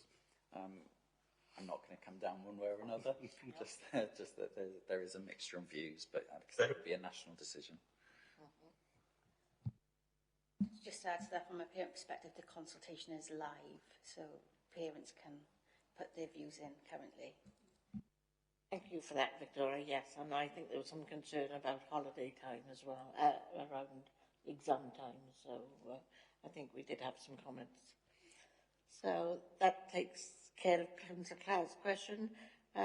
Richard, if you feel you need to come in on anything, just raise your hand and we'll invite you in. So I know you've been invited to the meeting, but don't feel that you have to be invited to answer anything. So the next question is meant to be Councillor Best, so I'll take this one, and it's question 21 on 4.32. Did the behaviour conference take place during January as planned? And would you like to provide any feedback from it? Yes, the behaviour conference took place on the 18th and 19th of January. It was held at Gwynllwyd. It was well attended. We had 50 attendees over the 2 days. The target audience was the SLT for each secondary school. So hence why we held it over 2 days. There were duplicate days to ensure every member of the senior leadership team could attend. Obviously, we couldn't take the whole leadership team out on one day. The feedback was good. We're still collating all the evaluations. As is normal practice, people leave before completing the evaluations, but generally it's very positive. That what we were doing, the purpose of the conference was to launch a longer term strategy or a long, modular intervention and support for teachers and TAs. So although it was a one-off launch with guest speakers to actually look at some significant intervention that they could look at, focusing around behaviour, reductions of exclusions being a target and focus, what our education psychology team are doing are completing sort of 4 modular sections, including some aimed at TAs, some aimed at teachers, some aimed at the SLT, and we will be rolling those out, and those will be available online. So it's really a comprehensive professional learning strategy that we're trying to encourage. So it wasn't really a one-off event, it was to launch what really is our professional learning offer for all our schools. Yeah, so Gareth also extended invites to staff from other local authorities. I think there was a number of staff from other LAs within the region and wider that came. And this week I had a phone call from a director from another local authority who said how much her staff had valued it, and asked could we continue to work together around this. And so I just want to say thank you to Gareth for putting that on, and it was well received on a national basis. Torvine Learning Zone were also part of this session as well. So again, we're trying to make sure that continuum for children is there and we've got the right consistent provision across the board. Good. It's good to see some regional working there. So, question 22 is Councillor Watkins. Thank you. Yeah, it refers to paragraph 4.33, which states that the PRU has updated its placement protocols to offer more part-time placements. This will enable more learners to access specialist provision and support reintegration to mainstream school. What has been the increase in terms of actual number of placements? I'd have to get back with you on the specific detail on that. The pupil referral unit generally will have about 28 learners in Teaglin at any one time. So we'll have more registered. Currently, I think we've got 62 registered in the provision. So of those 62, previously it may well have been that probably only 30 learners were probably accessing Teaglin because the majority of placements were full-time. So what we've done by offering those part-time placements, it has extended the amount of provision. We have other sites. So we have a site in Newin, which is for anxiety-based learners, and again we're looking to extend that from 1 class to 2 classes because the demand is there. And then we also use a base in Abersucken in the Nook, and that is where we often deliver tuition for those learners who are either beyond their being excluded 15 days or more, or again as part of their alternative education package are accessing that provision in the Nook. It's based perhaps around the risk assessment of other learners or what they're able to access. So I suppose the exact number, it depends on each day, but realistically the manager of the PRU will be looking at the individual needs. We wouldn't want any more than about 25 learners in Teaglin at any one time, but there are currently 62 registered across the provision. We have seen an increase in number by changing that protocol away from full-time SEBD provision to really looking at that dual registration model that we want of a PRU, where it's a revolving door, short-term intervention and supporting schools. So again, it's that inclusive model. We don't want learners going into the PRU and almost being forgotten about by their mainstream school. What we want is for them to have the opportunity to go back and access their mainstream provision. A really practical supplementary. So with this provision, which is very useful, am I right in assuming that pupil would still remain on the home school's attendance figure? Yes, that's the dual registration element of it. So all dual registered learners, effectively, they have ALN because the provision in its very nature is additional to and different from what's generally available for others. The local authority holds all the IDPs for those learners, so we prepare and review the IDPs, but they remain part of their home school. And so again, the codings would be monitored, and what we would, and again, one of the the things that we're looking at, one of the focus, the modules within our conference really was to try and how do we integrate these learners back after a period away, either a period through exclusion or a period where they're actually been accessing learning elsewhere. Thank you. So can I just clarify, going on from Councillor Williams' question there? So if, for example, a pupil was supposed to be at the PRU on a Monday, do the PRU then report to the school by a certain time if they haven't attended, or do they do it over a weekly or a longer basis, or do they literally report every day that pupil you were supposed to send hasn't turned up today? Okay. So the crew have their own attendance officer there who will do the first day no contact, so they will ring if they haven't attended, and similarly school will do that when the pupil is supposed to be with them. The registers are shared across both schools via a coding system. We use the DCO for dual register, and then the school will mirror the PRU and vice versa if it's a split placement. So the safeguarding element is always covered there with the first day no contact. And the PRU are actually very, very efficient at going out and visiting homes for those children who haven't turned up as well. Just to add, for those learners who do access tuition, and we do have a group that access online provision, and again that tends to be some of the more anxious learners where they can't attend setting. The way the PRU manages that is that they provide tuition 4 days a week. They provide normally a morning session of English, an afternoon session of maths, and then 1 day a week, it's normally the Tuesday, they go and do home visits. So they go and see learners at home. So we've got that safeguarding element. So whilst learners are accessing online, and we insist they have to have their cameras on so we can see them, the other element is we will undertake and go and do that home visit, and that's part of the PRU work. Councillor Watkins, would you like to ask the next question, 23?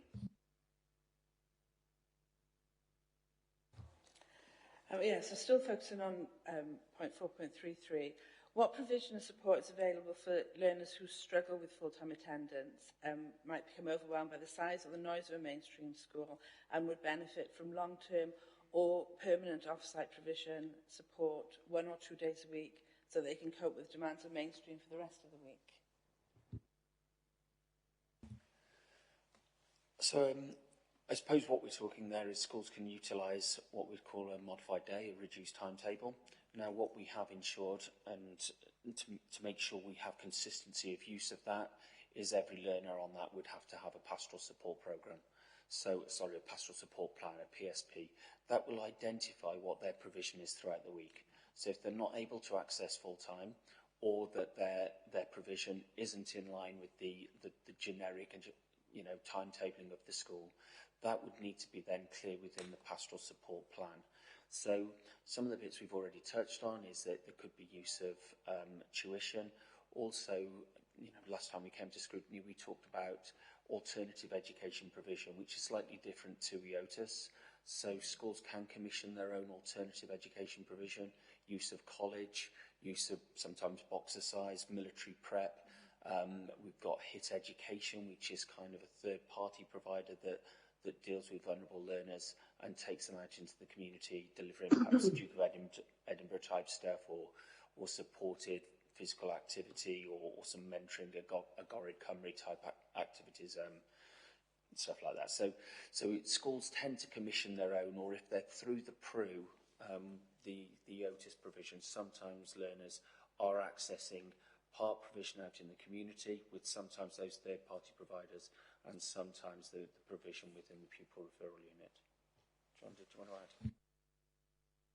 Just to go back to something I started with, really, this is an area where the engagement and progression team often get involved, the youth service get involved in secondary schools in supporting those learners who are, for one reason or another, just needing an extra bit of support.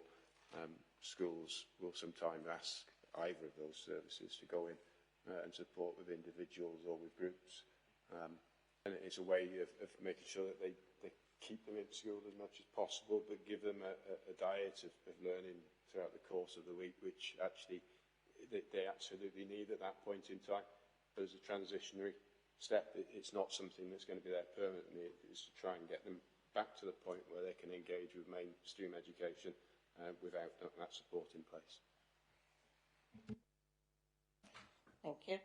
Councillor Thomas, question. No, sorry, Jane, you want to supplementary, yeah? So can I just ask as well, so do you feel that this is being correctly utilised across all the schools and that they understand the processes and that they're utilising it and across primary and secondary? So we touched on this at the last scrutiny where what we've now organised is a termly returns to make sure that if schools are using alternative provision, they're notifying us of a number of aspects, is what providers they're using, the monitoring arrangements they've got regarding the checking in terms of, you know, the workforce, the DBS, the safeguarding aspect, and also the attendance aspects of it. The other thing we also scrutinise within that termly returns would be what level of qualifications are learners able to access. In primary, we still send out the same returns, but the way the form is developed is, are you using any alternative education or EOTAS? And primaries don't. The only alternative provision really schools are using is they're adopting the play service, so the play service will go in and support, but that's kind of our own internal support. And then we have Pontfach, which is our assessment centre, which is a provision based in Maindy School. So what we see is, for the majority of learners in primary, they're accessing the curriculum which our schools offer. We do have one or two learners that are actually educated outside of the local authority, and those are in registered special schools or specialist, behavioural units, because we're unable to meet their needs. But in secondary, they commission their own stuff, and what we've brought in is that due diligence process to make sure that we know where those learners are and someone's checking in on them regularly. Question 24, Councillor Thomas. Yeah, mine is referring to 4.36. Services started to work with Coleg Gwent to develop access to college provision. Are you able to share any update or timeframes of these developments? And is there any scope for schools to collaborate in order to reduce costs? So, as I said, Andrew mentioned that I think there were 4 colleagues at our behaviour conference from Coleg Gwent, so we're doing that. We've got that close liaison and that support with them, and we also meet regularly in terms of transition arrangements and also curriculum support. So Sean Hughes, the lead in the TLZ, is really keen to work with schools in terms of early access to college. She announced at our last Elenco forum that she'd be willing to accept any applications for the college with a submission date by the end of April, and that is just to enable those learners where college might be the most appropriate destination for them. They could apply for any appropriate sort of level 1 type course going into college next year, and that would be full-time provision. The reason Sean's actually, the evidence that the college has is part-time placements don't work effectively, and also placements for younger learners at year 10, they haven't had good success. They're probably too young to actually start accessing the college at that point. The other thing as well that we're doing as a local authority is seeing if we can block book some of those placements as well, just to make sure that some of those learners who might be outside of full-time education at this moment, or perhaps not registered at school, so they're registered with our PRU, that we can access those placements again. So there has been some further progression since our last scrutiny around EOTAS, and it continues to be a work in progress. We've shared that information for schools already. I've had one secondary school who's really keen to take up their offer. They're already starting to plan ahead for some of their year 10s where they feel that they're probably losing that engagement, but want to continue to support and feel that the destination could be at the college. Well, I also asked the question of Councillor Jordan whether or not our schools could link with Business Connect, because it's not always an academic outlet they need, and it might be just a couple of days working in work experience or whatever their career progression is looking like. So there's options to have a look at that, and I think that's a possibility.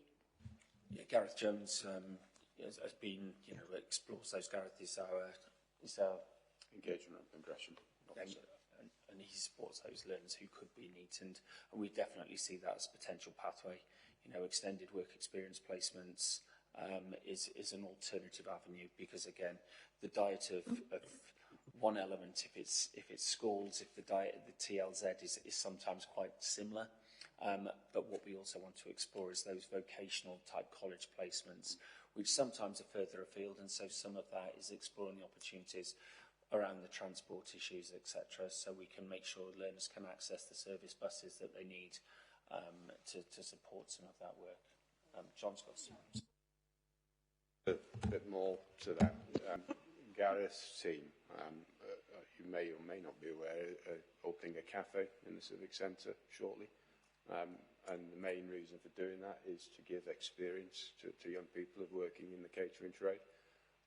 So he's always reaching out to private companies, but there's a way that we can do some of that in-house as well. Another scheme that's ongoing at the moment is allotment works, developing allotments using professional individuals to support learners in a career that they might not have thought about before, might not have much ability to get experience of. It's just finding the right hook. Often with these young people, something will spark their interest, and Gareth's team are quite adept at trying to find out what that is. We haven't got limitless opportunities, but he explores pretty much every avenue he can. It is surprising the opportunities out there. I know I'm a trustee on CoStar, and we take students from the Learning Zone on placement. But there's a whole opportunity of our Business Connect, looking at the news this week with the change in the curriculum for skills-based learning as well. There is an opportunity there that we perhaps should explore. So thanks for that. Councillor Best isn't here. Question 25. During 22-23, an additional 10 team teach trainers have been trained to support de-escalation and physical intervention across clusters. A further 2 trainers have been accredited within 23-24, which ensures that all clusters have 2 accredited trainers and can support their own in-house training and accreditation. The question is, are you monitoring the in-house training within clusters and schools in order to be assured the total level of trained individuals? Yes, there's actually a network meeting next Thursday. So as I mentioned, Sarah Roberts, who works out of Cranbridge as part of our outreach team, and Viv Hunt, who's at Prue, they are our specialist trainers. I was with one of the newly recruited trainers yesterday, and he delivered a course, and he was observed by Sarah and the team, and he found it really useful. The purpose of that is to help those new trainers as well. There's quite a lot of administration in terms of uploading a course with Team Teach, registering your course, registering your delegates, and so we're helping them to support them with that process and also giving them that wider experience. So that's what the network's about, to provide that ongoing support for those new trainers, but also it's to make sure that if some of those staff that we've recruited, the recruitment process was expensive, if they're not utilising the training, we won't continue to reaccredit them, because we've got to invest every year for them to actually do a refresher course to remain accredited. So part of it is, one, are they delivering? And secondly, are they delivering well? So there's evaluations following the course that they have to submit as well. And we have that independent sort of kind of process where our experienced trainers can just help them and support them, but give them feedback as well. So that has been put in place, and as I say, the network is meeting on Thursday to evaluate who we need to put forward for refreshers for next year.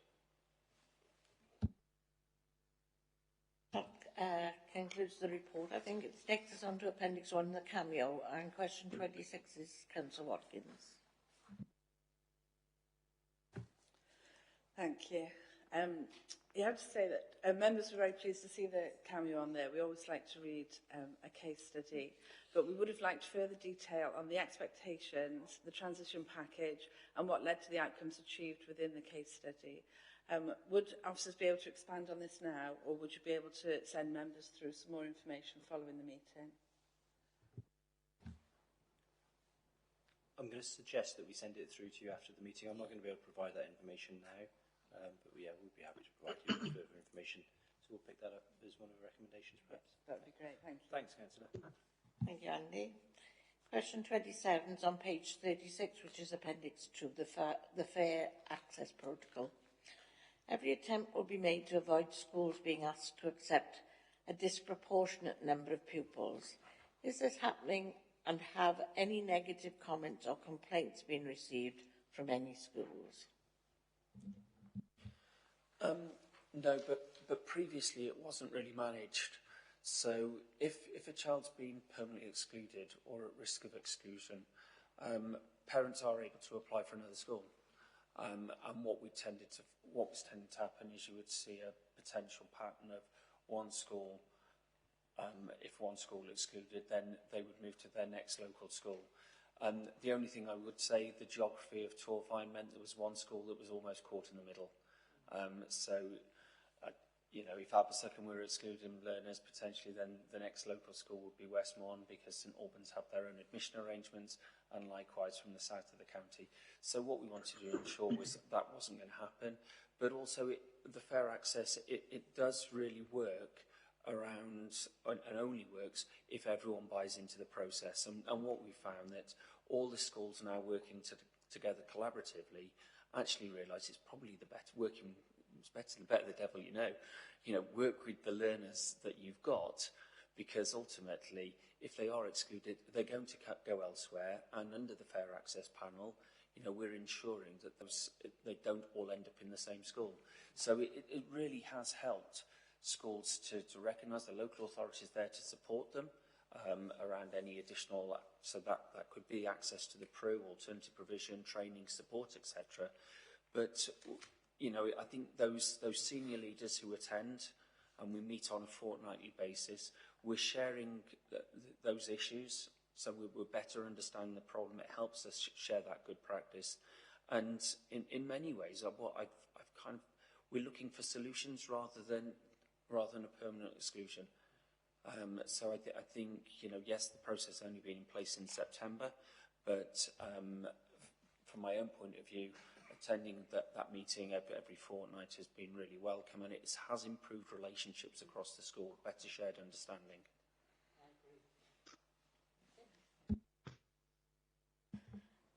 Question 28 is Vicky. Thank you, Chair. So my question follows on, and it's about managed moves. So managed moves can reduce the need for permanent exclusions, but should not be used merely as an alternative to permanently exclude, or be presented to parents or pupils as their only option. To do so would mean denying parents and pupils the rights of an appeal against the exclusion. In their main report in 4.34, you note that during 2023-24, there have been 14 pupil exclusions issued to date, of which 6 have been rescinded. My question is, at what point of the exclusion process were those 6 pupils... Sorry, at what point of the exclusion process were these 6 pupils, and are you confident that the managed move policy was followed within the rescinded process? Okay, so as part of the process, the first part, if a head is considering PermEx, is we ask them to contact myself. And part of that is I provide an element of challenge. Is it appropriate?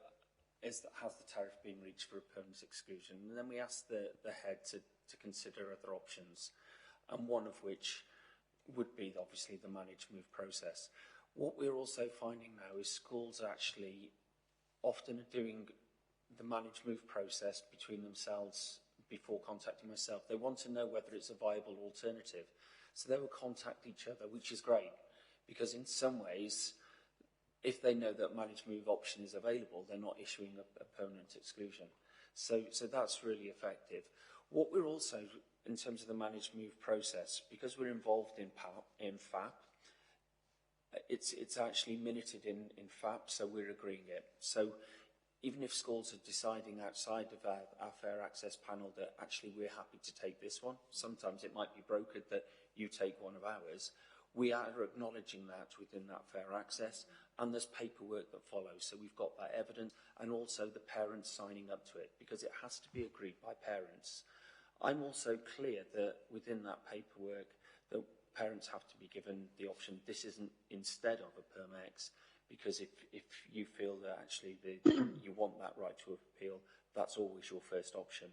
However, if parents want to appeal, the managed move process isn't then available afterwards. So, you know, that's the decision the parents have to make. Do they want to appeal the exclusion, or alternatively, after the process, if the appeal is upheld, then great, they could return back to school. If they lose the appeal, that's fine. The local authority will still support around admissions. They're still likely to come to FAP, but under the managed move, we could direct a school perhaps over numbers. So if a school is full, part of our managed move and fair access agreement would be schools would take that child and agree support around it. Now, they wouldn't necessarily have to accept that if the PermEx was actually appealed against and they lost, if that makes sense. Sorry, I feel as though I'm going around. Yeah, so in terms of the managed move process, if it's not working, so normally a managed move is an agreement within 6 weeks. So they remain on the school register, the home school register, but they attend during really a trial period. Now, during that trial period, the schools can agree if they want to provide any funding to support that they can, and the local authority will also perhaps offer some support. So it's normally a 6-week process. If at the end of the 6 weeks it's been successful, the child moves on into the new school and is taken off roll and goes on to the roll of the new school. As part of our managed move process, though, we insist on an interim report review. So if after 6 weeks it's not successful, what we don't do is say, okay, great, you're going back. Because what we want to then see is, right, what additional support might be required. You know, because otherwise, if the young person hasn't got skin in the game and doesn't really want to make it successful, then and they see it as a route back to their school, then that needs to be looked at. But in most cases, the young person's quite anxious about moving to a new school. There could be issues around transport, for example, you know, that they're now moving from Cumbran and having to come to Pontypool for their school, and they're beyond that 3-mile distance. So that's where we've agreed issues about service bus pass. So we will provide a little bit of assistance to the family to ensure that they can access the school. I was in an interim managed move meeting yesterday where we talked about then providing additional access, referral counselling services and youth services, and also a period of tuition because the child was struggling to access full-time because of his anxiety. So what we don't want to do is it's 6 weeks and then if it doesn't work, it's failed, you go back. It's 6 weeks, potentially with the review, and then extended if it needs to be. So we will test it and trial it first. Going back to your previous question about the number of appeals, last year we only had 1 appeal. That was successfully overturned, so the parents won their appeal, although the outcome was the parents decided to move their child to another school, so he's successfully enrolled at another school. This year it was 2 appeals we've had so far. 1 was successful, 1 was upheld by the governing body. Thank you for that. You'll be pleased to know this is the last and final question. And this came about a conversation where we were looking at what was best practice in our borough. And we wondered whether or not transport had any instance in actually providing good attendance. Because if they bus to school, they're there and that's what it is. So my question is, are costs associated with school transport causing an issue re-attendance in some secondary schools? And if so, how much can the LA and schools do to address this? And for example, Estlin have recently highlighted the example of Kevin Hengoyd Community School, where attendance had improved during the last 2 years as a result of the school and the local bus company setting up £1 bus fare.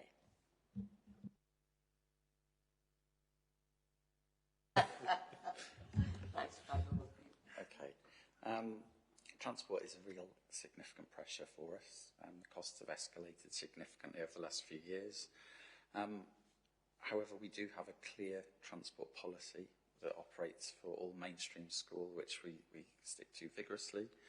As Gareth has talked about, there are options for discretionary travel linked to specific needs for learners. We consider those really carefully. It's got to be right for the learner, but we also need to consider value for money. The schools, for example, St Albans, that a number of the children are bussed in because of the Catholic nature of the school, have a higher rate of attendance than others. Whether that's a coincidence or whether it's a purely effect of the transport, I don't know. So I can't. Gwynllw, yes, yeah. My gut feeling is yes, it would advantage children to get to school, but there's no in-depth study that I've seen that looks at it.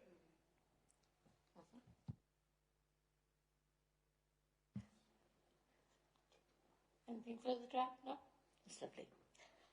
So, can I thank officers and Councillor Clark? I think Councillor Clark has left us for their time and contributions to the meeting. And can I ask if they would like to leave the meeting now so that members are able to follow their recommendations? Thank you so much for your time and your contribution. Thank you. Thank you.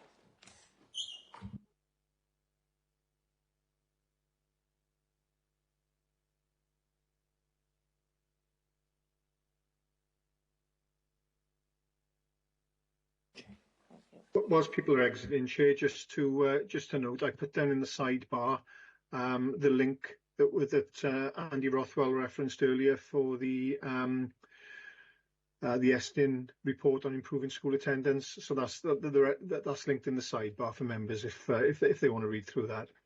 Thank you. Thank you, Jason. That's useful. Thank you. Thanks, Jason. Thanks.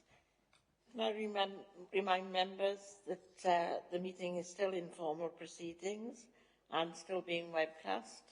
We just have a couple of minutes while a member takes a comfort break.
We're just waiting for Councillor Williams, but before I think we make a start, can I remind members what's been asked of the Scrutiny Committee to consider when coming up with recommendations? Members have been asked to endorse the approach being taken to improve attendance and reduce exclusions, assess whether the actions being taken are appropriate in improving attendance and reducing exclusions, and make comments and recommendations to the executive member where appropriate. Should we take those one bullet point at a time? So we're happy to endorse the approach being taken to improve attendance and reduce exclusions. Yes, I think so. Thank you for that. Bullet point 2, can we assess whether the actions being taken are appropriate in improving attendance and reducing exclusions? And make any comments and recommendations. Any comments or recommendations? I couldn't think of any, apart from the extra detail that Councillor Watkins asked for on the cameo. But are there any other recommendations from any members? I think it's a very comprehensive report, actually. I think the office has covered a lot of, lot of ground and a lot of concerns, and I think I'm quite happy with the response that we've had. Lucy? There's only one recommendation I would suggest. I agree with everybody else. I think it's a very, very comprehensive report. Just in relation to 4.6, I noticed when they were looking at the uptake of training, particularly around with school governors, I wonder if there would be a recommendation that we have a conversation with EAS about the ease with which governors can access the hub for training. Because I'm aware that there are difficulties, and speaking as a governor, so I guess I've got a non-prejudicial interest. It is actually, for a lot of people, very difficult to access the hub for training, and that could, I would suspect that that's a reason for the low uptake of governors for the training offered. I would also have concern. I think it's good to hear that they've got more flexible sort of as required online training, but there is benefit with having training within a group, so I'd like to have that conversation with EAS and access to the hub. Okay, we're happy to take that recommendation for the EAS, Jane. Thank you. Sorry, I just wanted to clarify. Perhaps I don't quite understand it, but I access the governor's training, but I'm not sure that I do it via the hub. So I'm not sure that you have to have access to the hub to access the training. Yeah. So I'm not sure. I think there's a lot of information on the hub, and if governors are unable to access that information relating to their school, it can be difficult. I think that would be worth recommending and worth an answer. Yeah. The other one that I picked up on was just in relation to the comments that Jane, you made during the pre-agenda about the layout of the tables. We picked that one up with the dates in either ascending or descending order, but all of them are the same rather than different. Yeah. Did you want that as a specific recommendation, or should I put it as a comment at the end? And obviously, it's something that will then be on the radar, and it's something that when myself and yourself as chair and scrutiny officer, we can keep an eye on that. So if any future reports they haven't followed a consistent pattern through the report, we can obviously pick that up to go back before the final report.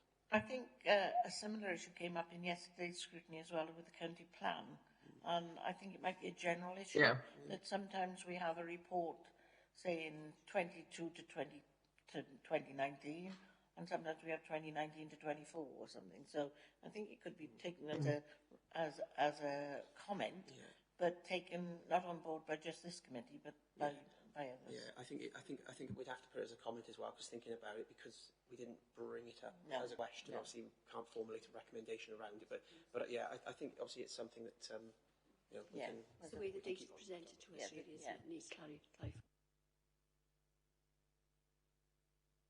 Councillor Jones. Sorry, I was only going back to the question Lucy raised about the governor training. I usually get difficulty getting access, so I would endorse what Lucy said about the training for governors into some of the, like the absenteeism. So I would totally support that. Thank you, Janet. That's useful. Okay, so we're happy to make that one recommendation or one comment. That's the final bullet point. Jane, you've got something else to add? No, I was just going to clarify, is the report that you write then with the recommendations, is that where we thank the school that we went to for the visit? That will already be minuted in. That's already minuted. Yeah. Okay, I did thank them in my introduction to the meeting, but we did have a very good, useful meeting with St Albans, yeah. On question 6, if I just go back to that a sec, we were talking about what's been done to recognise and champion the schools and partners who are achieving excellent results from attendance. It was mentioned how it's an area of development was the engagement with school improvement partners regarding ALN and attendance. So they said they were engaging with them, but there was further scope for using the EAS for sharing best practice. I didn't know if you wanted to format any sort of recommendation around that. Yeah, I did write that one down, on question 6, yeah. So do you want to turn that into a recommendation? Is I think so, yeah. Something about research for Welsh Government as well, wasn't there? Yeah, okay. So it could expand, So commending what they're doing, but explore the possibility of expanding. What affects attendance? Yeah, good. Any other comments from anyone? Lucy? Yeah, no, just a practical point. I realise that the question related to training actually referred to question 13, 4.12. That's all. Yeah. Okay. I wrote something else down. I can't think what it was for. Sorry, Jay. I don't know if you want to make any mention of it or turn anything into a recommendation. But obviously, they mentioned the behaviour conference, how other local authorities got involved in that, and the Torvine Learning Zone. I didn't know whether you wanted to. I think we should compliment our officers for putting on the conference and the fact that it was open to regional officers. Any recommendation around that at all, or just leave it as? I think we should be proactive in sharing best practice. So, I don't know what others think. I think, Jane? Should see that. I know he gave us a feedback about what the behaviour conference was, but do we want feedback at some point in the future on how it's made any difference or how it's affected things, or some recommendation around that? Do you want me to wrap that around in one recommendation? Yeah.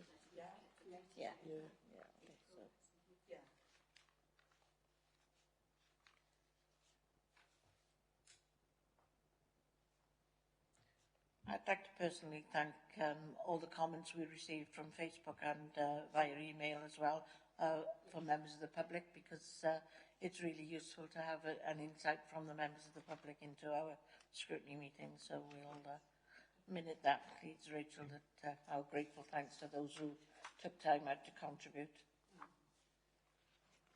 Okay. Any other recommendations or any further comments? Chair? Yes. Councillor Jones? It's Jan. Remember, both you and I have spoken before about the vocational skills for the children, and he said that should be greater participation working with companies, etc., to get these youngsters into vocational skills. Is that something we can pursue? As you said, you've got the new cafe coming in into the Civic. And I've worked with some young people who were at growing spaces, and they've now got jobs locally, whether it's on a part-time basis for more on vocational than academic skills. I think there is a recommendation there. I think we could pursue other outlets to our alternative curriculum via Business Connect and other local groups. Yeah. Thanks, Chair. You're happy with that? Thanks, Chair. Yeah. Yes, fine. Good. Okay, that takes us, if everyone's happy, or Lucy? No, this is a general question because I'm assuming that we're going to have annual updates about this particular issue anyway, so I'm guessing that a lot of these issues here will automatically be reviewed annually anyway, won't they? Yeah. It's a national issue at the moment, so I think everybody's looking at it, but we always have attendance on our agenda at some point. So we'll move on then. I'll take us to agenda item number 6. Caroline, can you please take members through this item, please? Yeah, thank you, Chair.